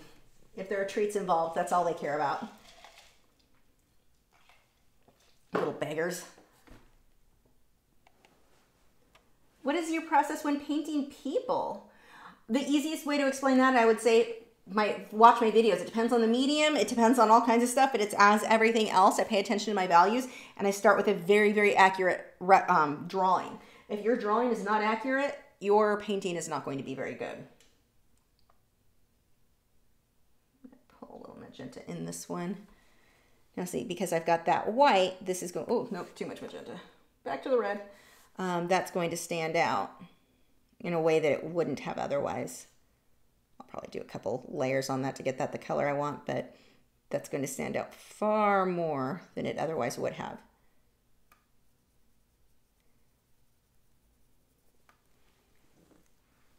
Let's throw a little bit more in here. Actually, I can use a bit more of that dark plum. A little bit in here.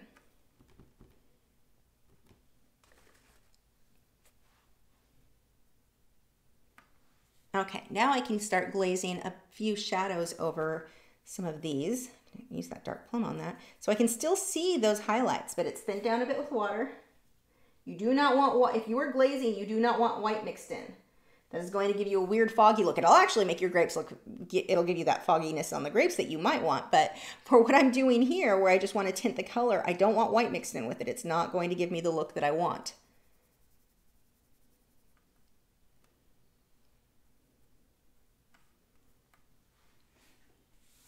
Okay, we need some bright, bright highlights. We'll need a little bit of a, some more light. But we've got the really bright areas where there's that shine mark. And this is just that straight white. I am not glazing it. This is just this nice shiny spot on the grape. A little too much water there. I'll have to do that in another layer because the water was getting a little too thin on that. I'm going to come back through again with some more highlights on some of these guys. Soften some of that up. Okay, I'm going to leave him alone for right now. We're going to come up to this guy. Where were we? Carla said it was a beautiful picture. I do not remember you doing it twice. Okay, good. I love Patreon. You should check it out. She gives you so many videos to watch and learn. Thank you for that plug, Carla. Yeah, if you're not familiar with Patreon, if you go to patreon.com/Lachri, you can sign up for as little as $4 a month. You get access to all of my weekly 1 to 2, sometimes 3 hour long videos. And they are typically a lot more in depth than this. We're more advanced, more like completed projects versus the quicker paint alongs. But you can also go to lachri.com just go to lachri.com on the front page. There's a link for if you go down to my Patreon video library. I forget, it's got a weird link. I don't remember what my link is on that. It's like Patreon/video or something weird. But anyway, you can see there are hundreds and hundreds of tutorials there for you to choose from that you get instant access to for $4 a month. So it's a lot, and my airbrush just went off. A lot of different mediums that you can choose from for those lessons. And again, a new one every month. Reference photos, which I'm working on tomorrow for this month. I'm so behind on stuff, but it's full of all kinds of stuff. So definitely check that out. Thank you, Carla, for the plug there. Rachel said, always work on one detail at a time. I have tried painting one layer at a time, but when I do that, it discourages me. I see progress as I create. Yeah, and see, this is the thing. When you paint one little area at a time, like this is not quite finished, but I mean, he's almost finished. If I were still working on all the grapes, I'd still be on what, layer 2, maybe 3. And so you don't get that sense of, okay, this is looking good, I can do this. So when you're doing a whole bunch of them and you've got a whole bunch in an ugly stage, that ugly stage lasts for too long and you tend to start rushing things and you tend to lose sight of the smaller details. So focusing on one little area definitely helps.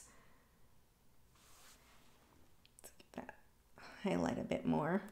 I'm going to give him a little bit more of a sparkle in a couple areas.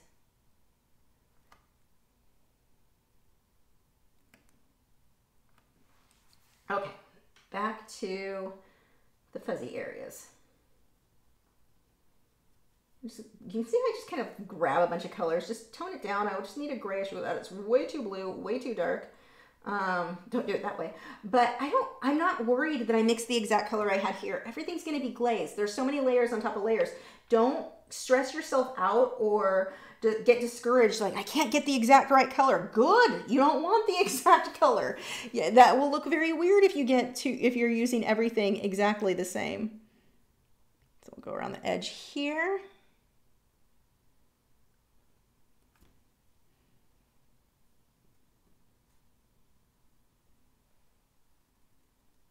Now remember, with these brushes, the harder you push, the thicker your line is going to be. And I'm just kind of using it kind of shakily. Pretend you had too much coffee. Believe it or not, I have not had enough yet.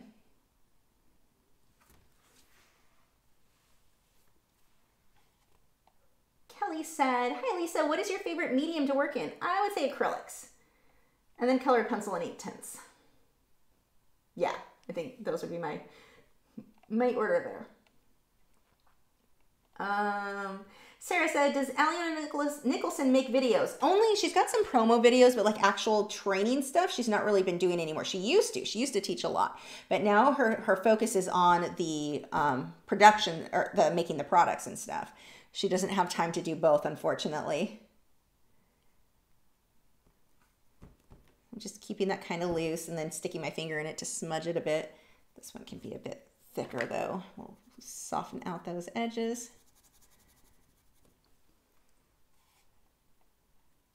Danae said, when I first found your channel, I was really excited about your hair because it was the exact opposite of mine.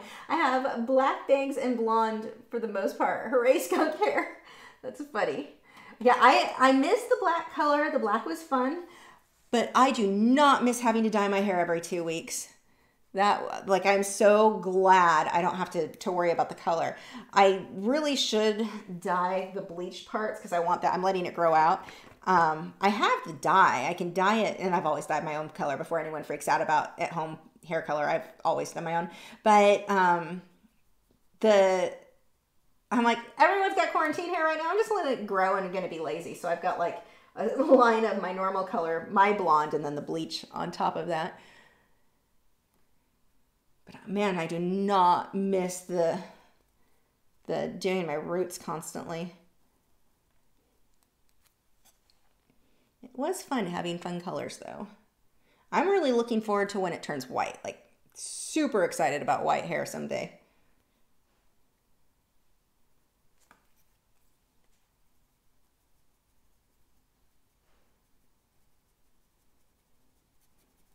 I'll have to pull more highlights on top of this, but this works as a sort of base for that fuzzy skin on there. I really mean soft, not actually fuzzy. I know grapes aren't fuzzy. Well, they could be, but that's because I left them in the fridge too long. let's see. Sneak said that last brush stroke you did across the grape was scary until you blended it out. Mouse Potato said, I was wondering, how do you decide on the subject for your tutorials? Do you use AI? I ask, we have the same ideas for subjects. I just started wine glass with grapes, flowers the same. I went through Pixabay and was just looking for something that I could get done. Because I mean, these live streams are typically just 2 hours. So with these, I try to find something, what can I get done as a paint along in 2 hours? If it's not for a live stream, it's for my normal Patreon videos where I can like speed up repetitive parts and that sort of thing. Then I can go with more, I guess, elaborate designs. But for these, I just go through Pixabay until I find something and go, okay, I can get that done, or at least in this case, a few of the grapes in 2 hours.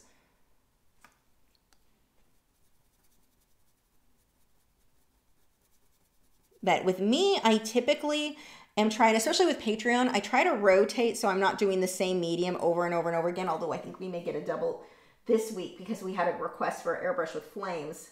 I have wanted to do a cat and colored pencil on pastel mat, so maybe I'll do that first and then the flames. But I try to mix up the medium so that we get some variation, that and a variation in the subjects too.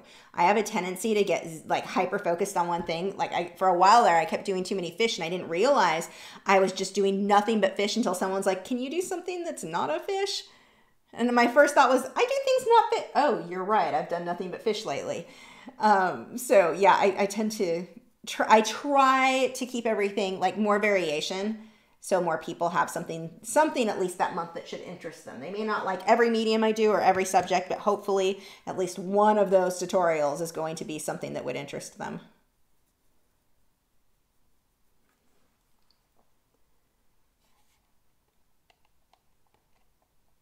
Where were we? 1 second, scrolling back.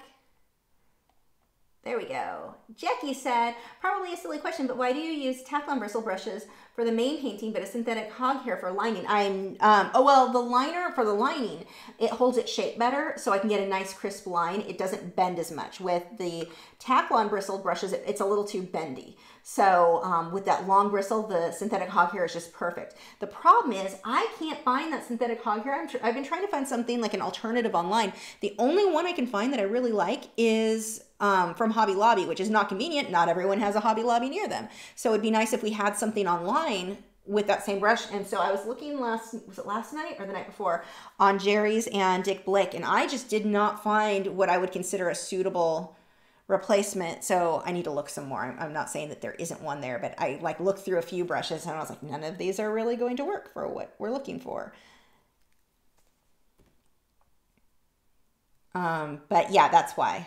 And for normal painting, like this one, this isn't a liner. This one it's a Teflon bristled Teflon bristled round. And I get filbert and Teflon because I say them so often, mixed up sometimes. But with this one, it's not as long of a bristle and it holds its shape just fine because it's kind of a shorter guy, but it's giving me the thicker brush strokes that I'm really looking for in a lot of this.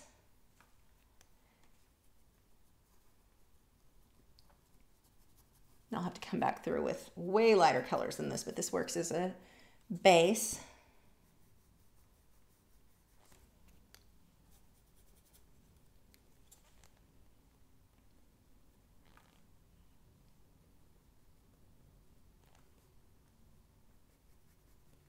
And if you're looking at the reference photo, you can see, I don't care if this is exact. It doesn't need to be.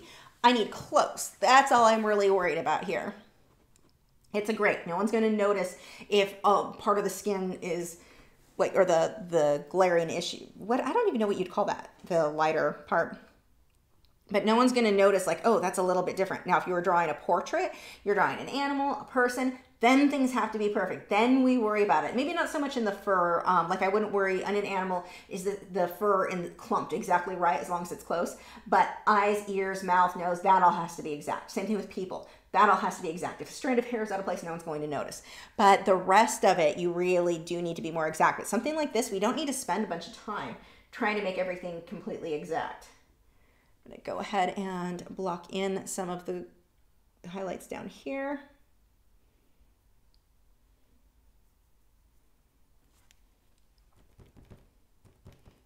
Smudge my finger in that. It's like flowers, it's the same thing. I don't typically spend too much time trying to make my flower petals exact to the reference photo. I just don't think it makes that big of a difference in the end, as long as I'm, you know, capturing the general feel otherwise of that flower.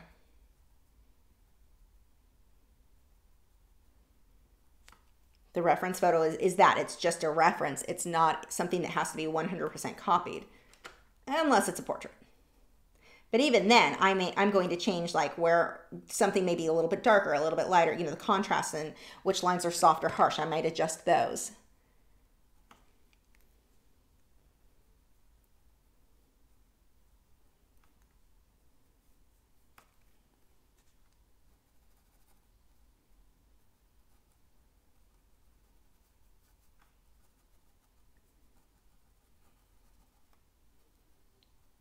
Chicken is squawking away in there. Him and Nugget are both going at it. I can hear them from here.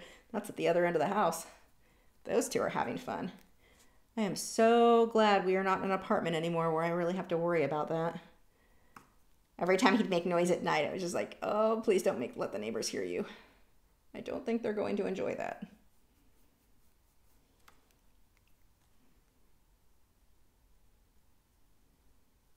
See how I'm getting variation? Just kind of that, again, think of having too much coffee. A little bit of a shaky hand there.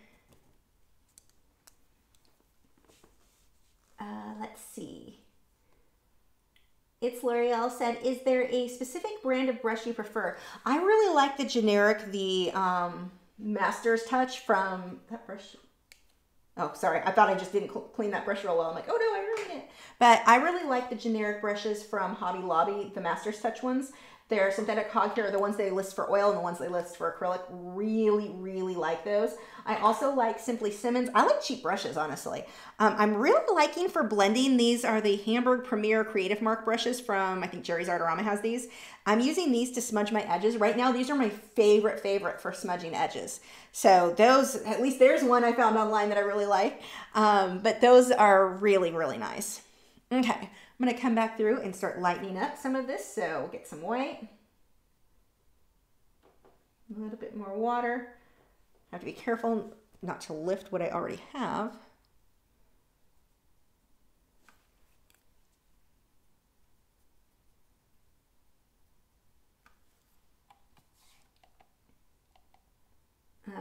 Kira said, I know you use white pastel charcoal, but have you ever tried using erasable colored pencils for sketching? And if you have, can you recommend a brand? No, I haven't.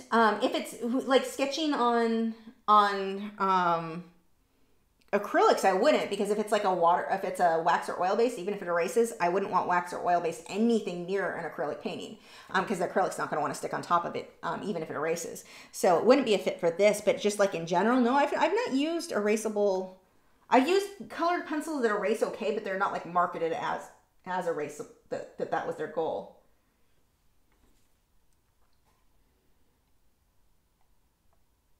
And just as a reminder, if you have any questions, make sure you're doing the @Lachri Fine Art. If your question doesn't highlight in orange, I just don't see it. I'm not trying to ignore you. It will just appear that way.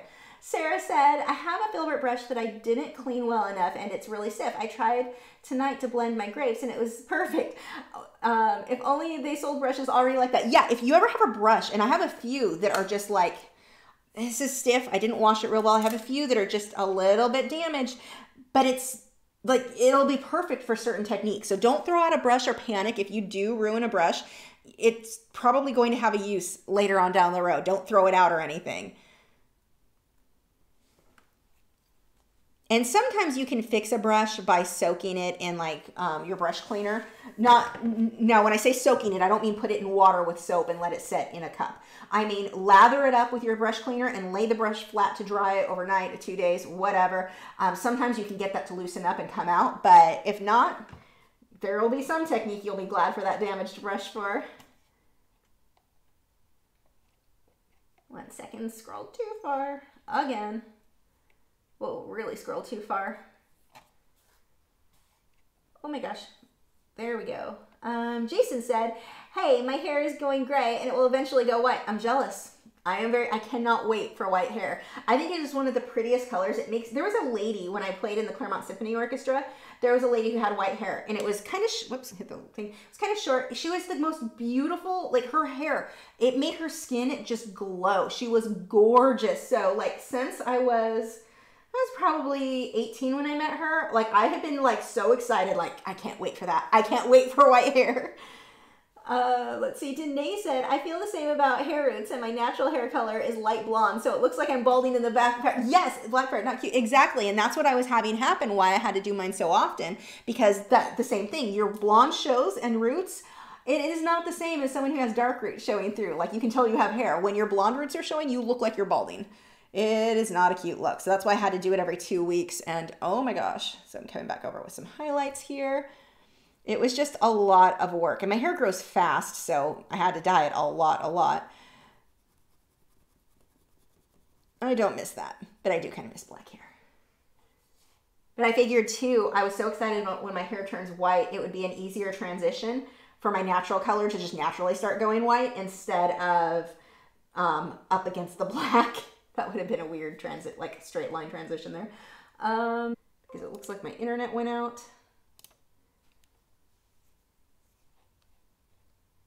Come on, internet. It shows that you're connected. Are we going? Maybe I just need to refresh this. I may regret that. Come on, you can do it.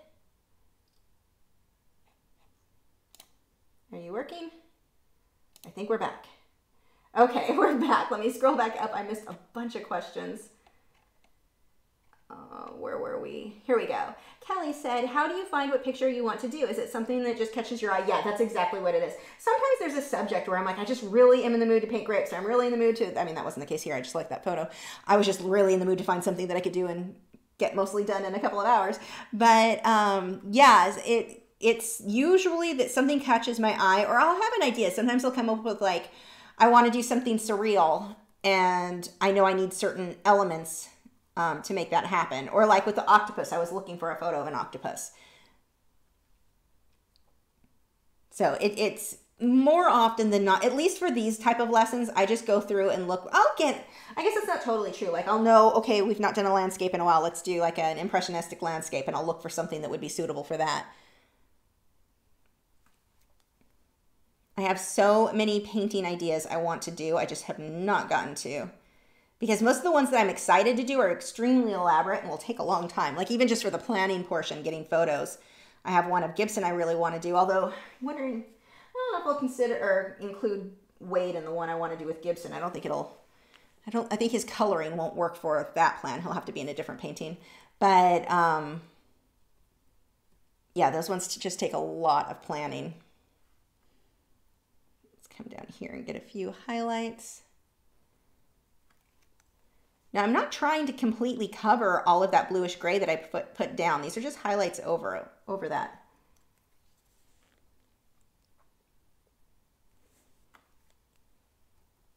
Just remember with your painting, everything is a layering process. And if you have a bad layer, who cares? Paint over it and try it again. Don't be afraid of making those mistakes. You need to make them. That is a part of learning. It doesn't mean you're doing a bad job or that you're not going to be amazing. I've seen people get way too frustrated when things go wrong. That's not something to worry about or kick yourself over or anything like that. I think the other thing that's good to know, I think a lot of people have in their head, you watch somebody paint, or especially when you watch the speed paintings, and you assume that we have a sort of like recipe that we just follow. Next we make this brush stroke. Next we're gonna mix this color and put this down. Next, we don't do that no one, like your professional artist, that's not how anyone paints. I mean, yeah, if you're following along in certain art tutorials, the book may write down, next do this step, next do this step, next do this step. But once you get to where you're doing your own paintings, that is not how things work. You don't have step by step, you experiment. Everything is about experimenting. Try something, see if it works. If you don't like the results you got, try something else. But those, when you look at, I know like Bob Ross, he's got his tutorials and they're great to get started, but they're not going to really, that's not like how you have to have in your head. People think if they don't know exactly what to do next, then they're not doing it right, or they're not good enough yet, or something like that. When a professional artist paints, we do not have anything in our head of next this step, next this step, next this step beyond paint my background, work my way forward. That's my thought process there. That's pretty much the end of my instruction, like in my own head of what I need to know, what I need to do in the order of that. Don't feel that because you don't know what to do next that you're not able to do anything. Like, you have to experiment. That's what that comes down to. Everybody who's painting, we're just constantly experimenting. The difference comes with those who get to where they do things better is, are you willing to make mistakes? If you are not willing to make a mistake, then you're not going to get to where you're doing things that are very good either. You have to be willing to make the mistake so that you learn. And if nothing else, so that you learn what not to do or learn how to fix that mistake. That's very important too.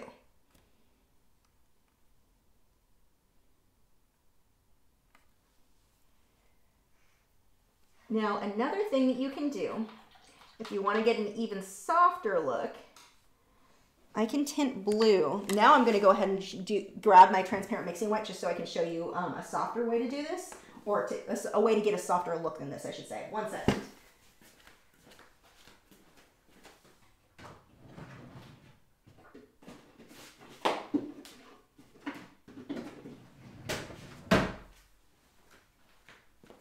I can wash some transparent mixing white over this and just kind of, it gives you this kind of glowy, just a light, you lighten it, but you can still see all your detail under. Now, if I were to do the same thing with my titanium mixing white, that's too opaque. It's not going to give me the same look. I do need this to dry, so I'm going to go ahead and get caught up on a couple questions, and then we'll do this. Where were we?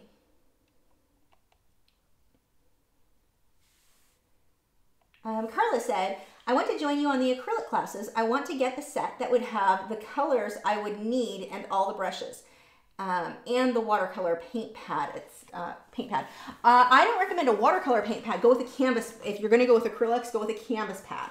And you'll get like 10 sheets of canvas in that. So that's a good way to go if you're looking for like a pad to paint on. For the acrylics, there's not a set. With the acrylics, any of your like Liquitex basic sets are probably fine. That's what I typically use for acrylics, with very rare exceptions. For the brushes, unfortunately, there's just not a set that I recommend. But if you go to my website, I do have a list of the brushes. You can see what they would look like, but they're not links. And that's something that I'm trying to find alternatives to stuff that I can find online and link you, because obviously not everyone has the same art supply store I go to locally. So I'm working on that, but there's just not a single set, unfortunately, that you can buy. I wish there was. Like, it's super easy with airbrushing. Like, yeah, get the Grex set. It's easy. It's a set. But with, I mean, you need a few extra things, but with the brushes, there just isn't a set that I know of that I really am like, this is the set you want. Because all of the sets I see, they're full of, like, half the brushes are brushes I wouldn't recommend somebody buy. So it's a waste. So I need to look into that. I know on Amazon, I have my affiliate account there, and I can do like shopping lists of here's everything for acrylics, here's everything. So that is something I need to work towards. That would actually be a really good idea. Mouse Potato said, I really enjoyed the Lux Archival tutorial you did. That will help decide on the next, if that will help you decide on the next tutorial. Hint, hint, the paper is awesome. I wish they had toned paper, gray, tan, etc. Yeah, I love that paper. I am going to have to do another one on it very soon. It's been too long. I'm trying to mix through mediums that I do. Although I think Powder Blender is something I could do something like a basic tutorial for on one of the live streams. So I'm gonna have to do that. Ash said, how do you know where you should place the lights and the darks? I'm looking at a reference photo. That reference photo, if you go to patreon.com/Lachri, that is there. And I'm going by what's close. It's not exact. I'm just, in about the right area. That's all I'm really worrying about. Horsewoman said, so glad to catch another live stream. Can't remember seeing you watercolor. Do you watercolor? And if so, will you do one on the live stream? Thanks. I use watercolor pencils, which I love. And I think that definitely needs to be something for an upcoming live stream for sure. So I'm trying to get some other mediums in there. This week we've got, let's see, Friday we're doing colored pencil. Next Wednesday, if the right red that I need comes in, we're going to do the primary colors. If not, I'll have to push that one back till my order comes. And then, yeah, watercolor pencil would be a good one. Colored pencil on Lux Archival would be a good one. I'm going to start trying to mix some of these up. Acrylics, I usually do acrylics because I can get something done very quickly, much more so than other mediums. So that is why I do that. Ziga said, may I ask, what was your most difficult hurdle to go through your art journey? Being broke, not being able to pay bills, throwing my paintbrushes on the floor, and then stepping on said paintbrush. But the financial struggles, that was definitely a challenge because not having a constant income, even when I was teaching at Michael's and then Hobby Lobby or in my own classes, it wasn't consistent, and those stores weren't really good at supporting the supporting teachers. They didn't do anything to help you get, like, tell people about your classes or anything like that, because most of the employees didn't like that the stores had classes. They felt that it was a waste of time, waste of money, and so that was a bit of a thing.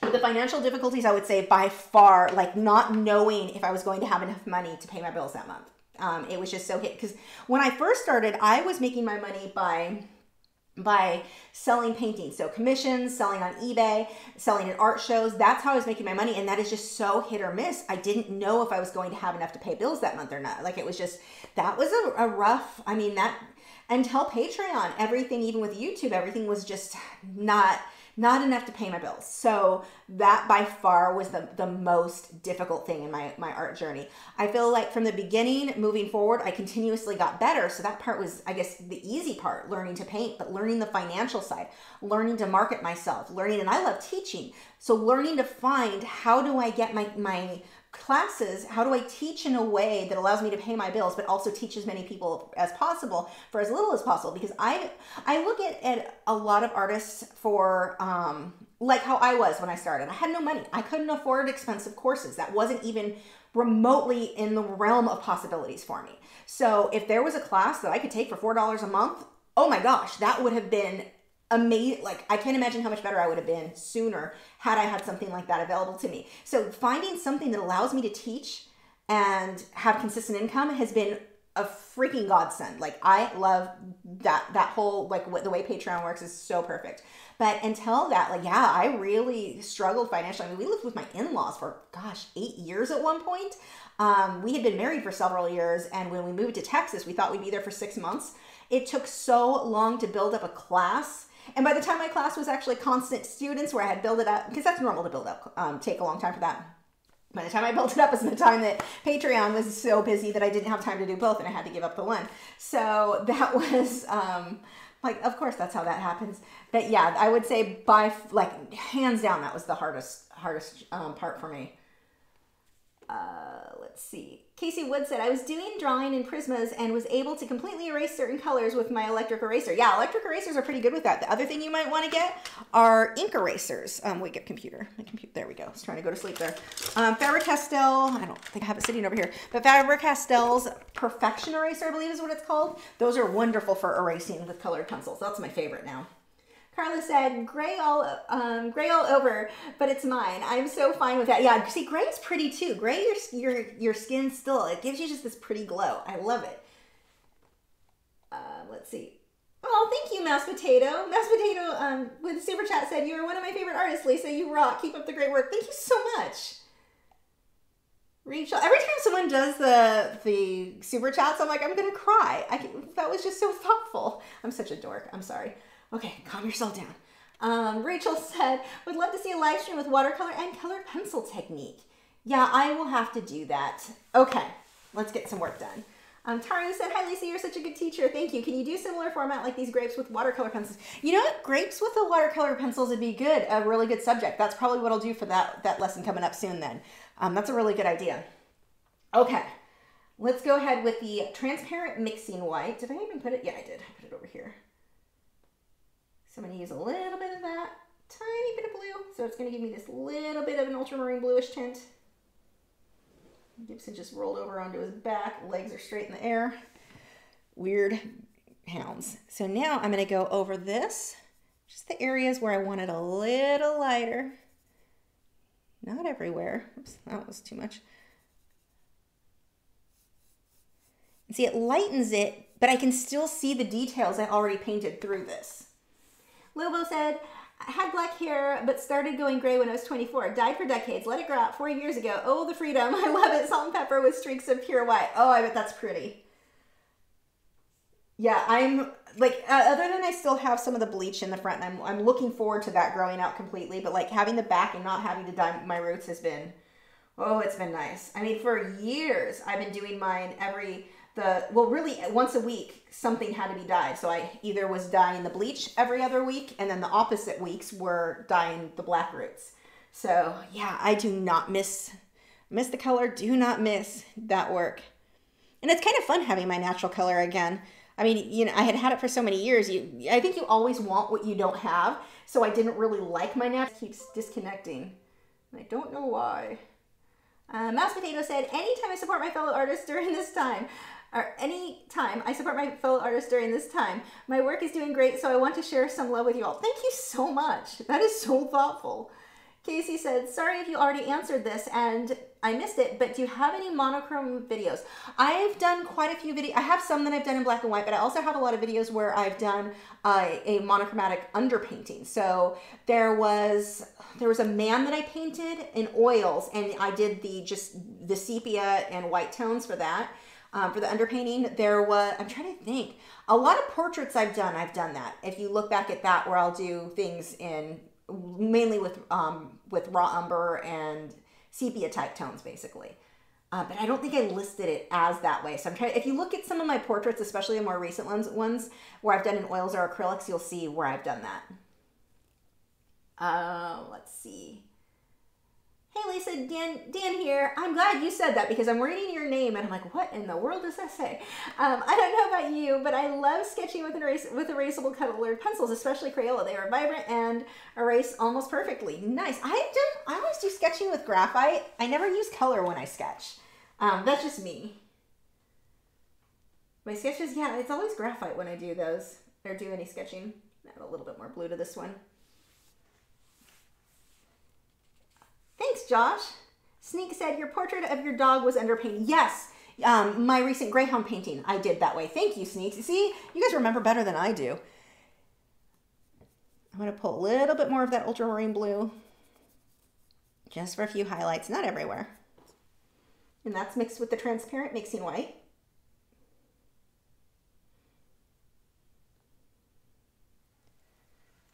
And that's going to be too blue. Thin that out a little bit.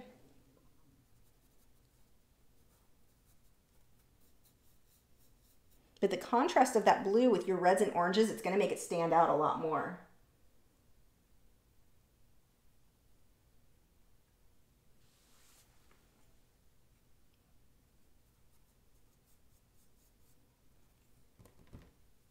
And then just stick my finger in that where it's like just a bit too harsh.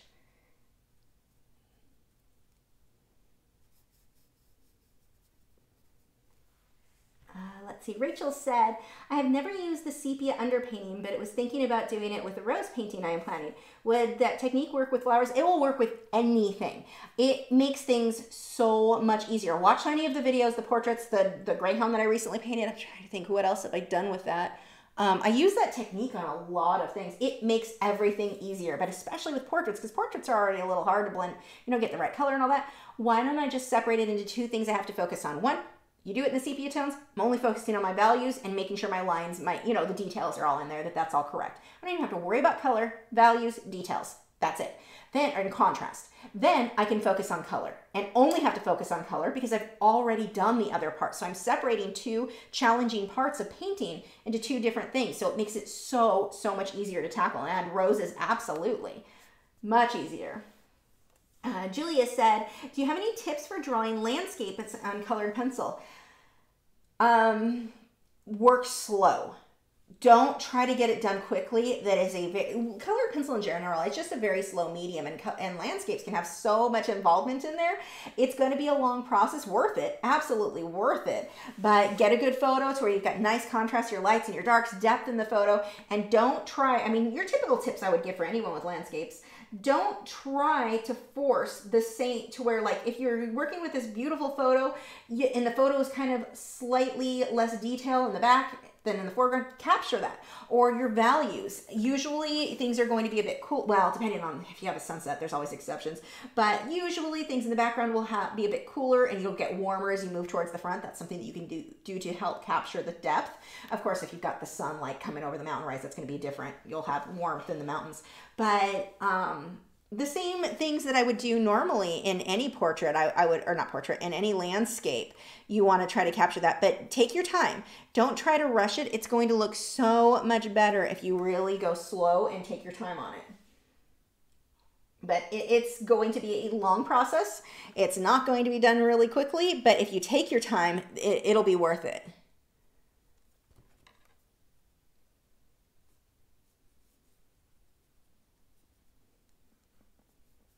And this is, I mean, this is really about it. I'm just kind of fussing over little things. Now I can come back through. These grapes have a lot of this kind of mottled detail in there that I didn't really take the time to include in that. I could go back through if I wanted to. I'm going to do just a little bit to show you what that would look like, but I'm not really going to fuss. This is really enough for tonight. Now this painting, I'm not going to finish. If you want to finish yours, you're going to do the same techniques. You're just looking at your reference photo. Again, that reference, can't talk. Reference photo is at patreon.com/Lachri. You do not have to be a member. You don't have to sign up to get it. It's that one's open for the public, but go ahead and download that. It came from Pixabay, and then I just cropped it into, you know, change the background to get the darks. But get that, and you can do the same techniques I'm doing here. You're going to paint on everything else, and everything is layering. Now, the reference photo does have some of the stems with the grapes, so you'll paint that in. Same thing, though. Layers. Everything is about layering. So that's going to be too dark. I should pay attention to what I'm doing. Let me get some magenta in there. But I can come through if I want to get some more of that kind of blotchy mottled. I can come and do that on top. So it's not like, oh, I already did, you know, I covered it, I already made it too light, I can't go back. Yes, you can. Go back and then put what needs to be in there. Layer until it looks good.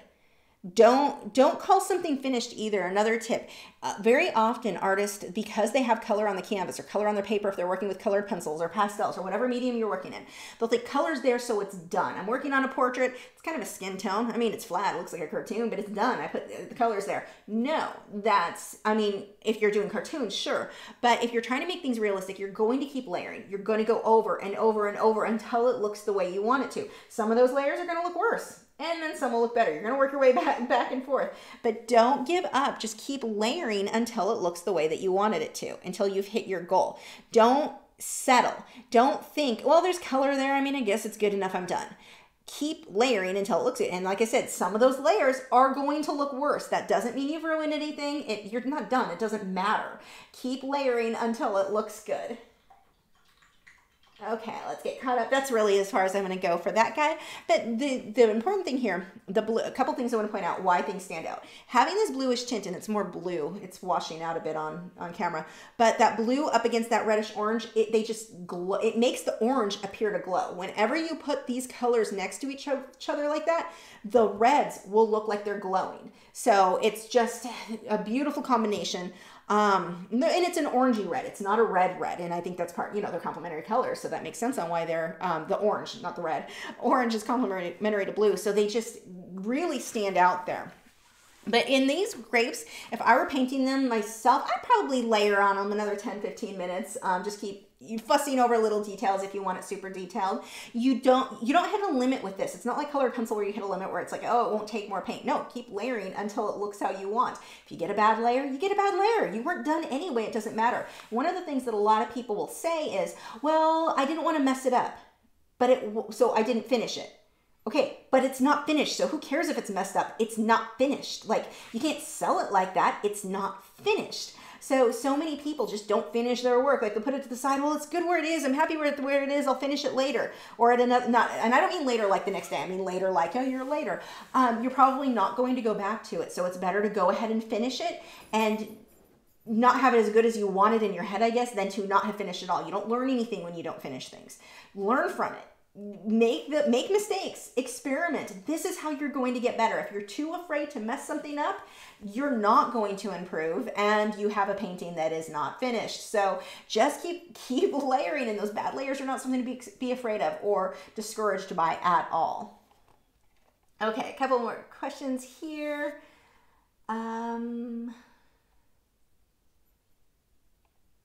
Shannon said the chickadee you did a while back was also the Griselle too, I think. Yes, it was. So a chickadee, that one's an oil painting, I believe, right? He's hanging on my wall in my living room, and I don't remember if that one was oil or, I think he was an oil painting.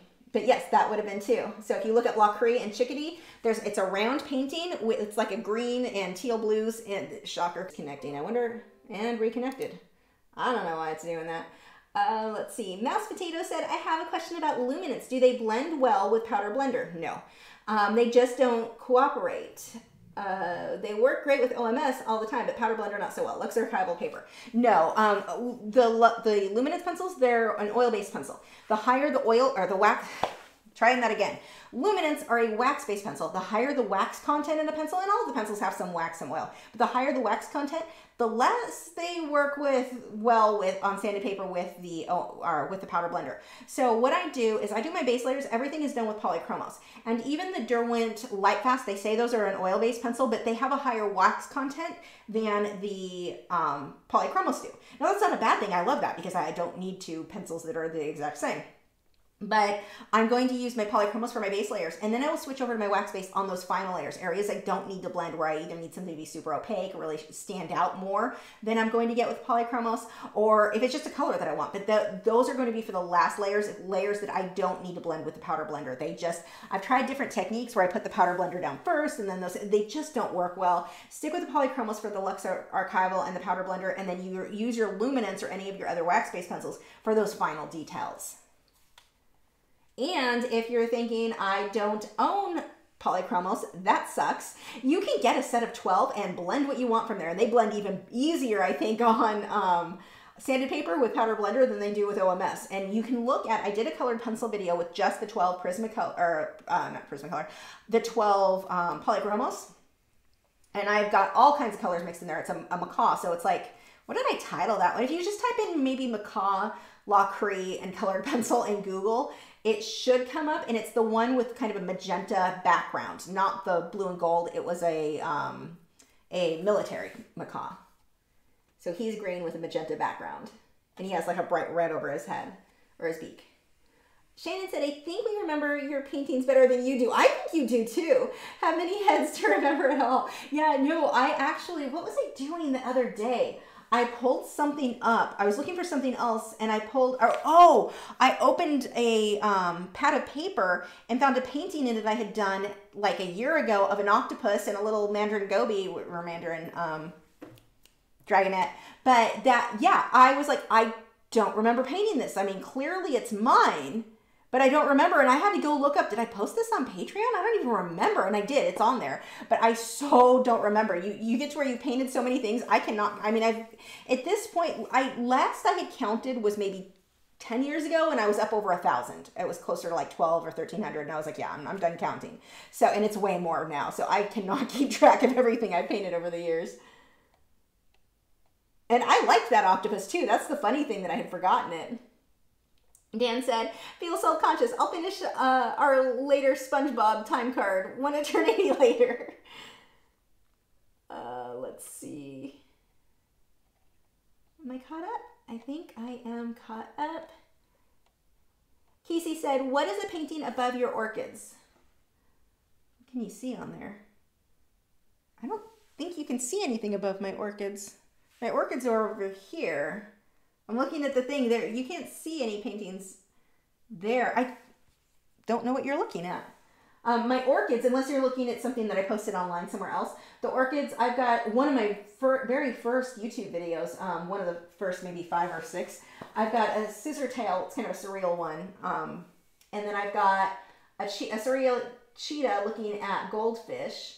I never varnished that, and one of the things I never loved about that painting is that I felt the cheetah and the goldfish did not stand out well enough against the background, but now that I'm looking at it, I'm like, why didn't I just outline him with that aqua glow or the teal glow? I may do that. I think I'll like him better and make him in the goldfish, because he doesn't stand out to me. And now as I'm looking at that, I really think that would be an improvement. We may have to make a separate video out of that. Casey said, okay, got that. Shannon said, the macaw is pro-colored pencils on a budget. Yes, that would be the title. Lachri and pro-colored pencils on a budget. Thank you. Okay, it is 10:07. I'm going to go ahead and we're done with, I mean, you're just going to repeat the same process for your other grapes. Pay attention to your reference photo where they are lighter or darker. I mean, there will be variation there, but it's the same layering process where you put the white down and then whatever colors you want on top of that. I'm going to go ahead and go. My back is killing me tonight. So thank you guys so much for joining. Thank you to our moderators, Joseph and Nick Edgar. I always say that almost like they're a couple, because I give Nick both his names. Joseph Fincham and Nick Edgar, not related, don't even live in the same states. They both have YouTube channels here on YouTube, not redundant. My God, I'm tired. I was up so late with this huge storm last night and I didn't get the email newsletters until 3 in the morning, which is why it was all screwed up because I was half asleep at the time again. So yeah, I'm not all here tonight. But anyway, go sign up to their YouTube channels. They both have art channels here and they're awesome. And tell them thank you because they help so, so, so much. And I will see you guys Friday. I was going to say next week. No, Friday. Hopefully I've gotten enough sleep by then. But Friday we are doing our colored pencil. Bye.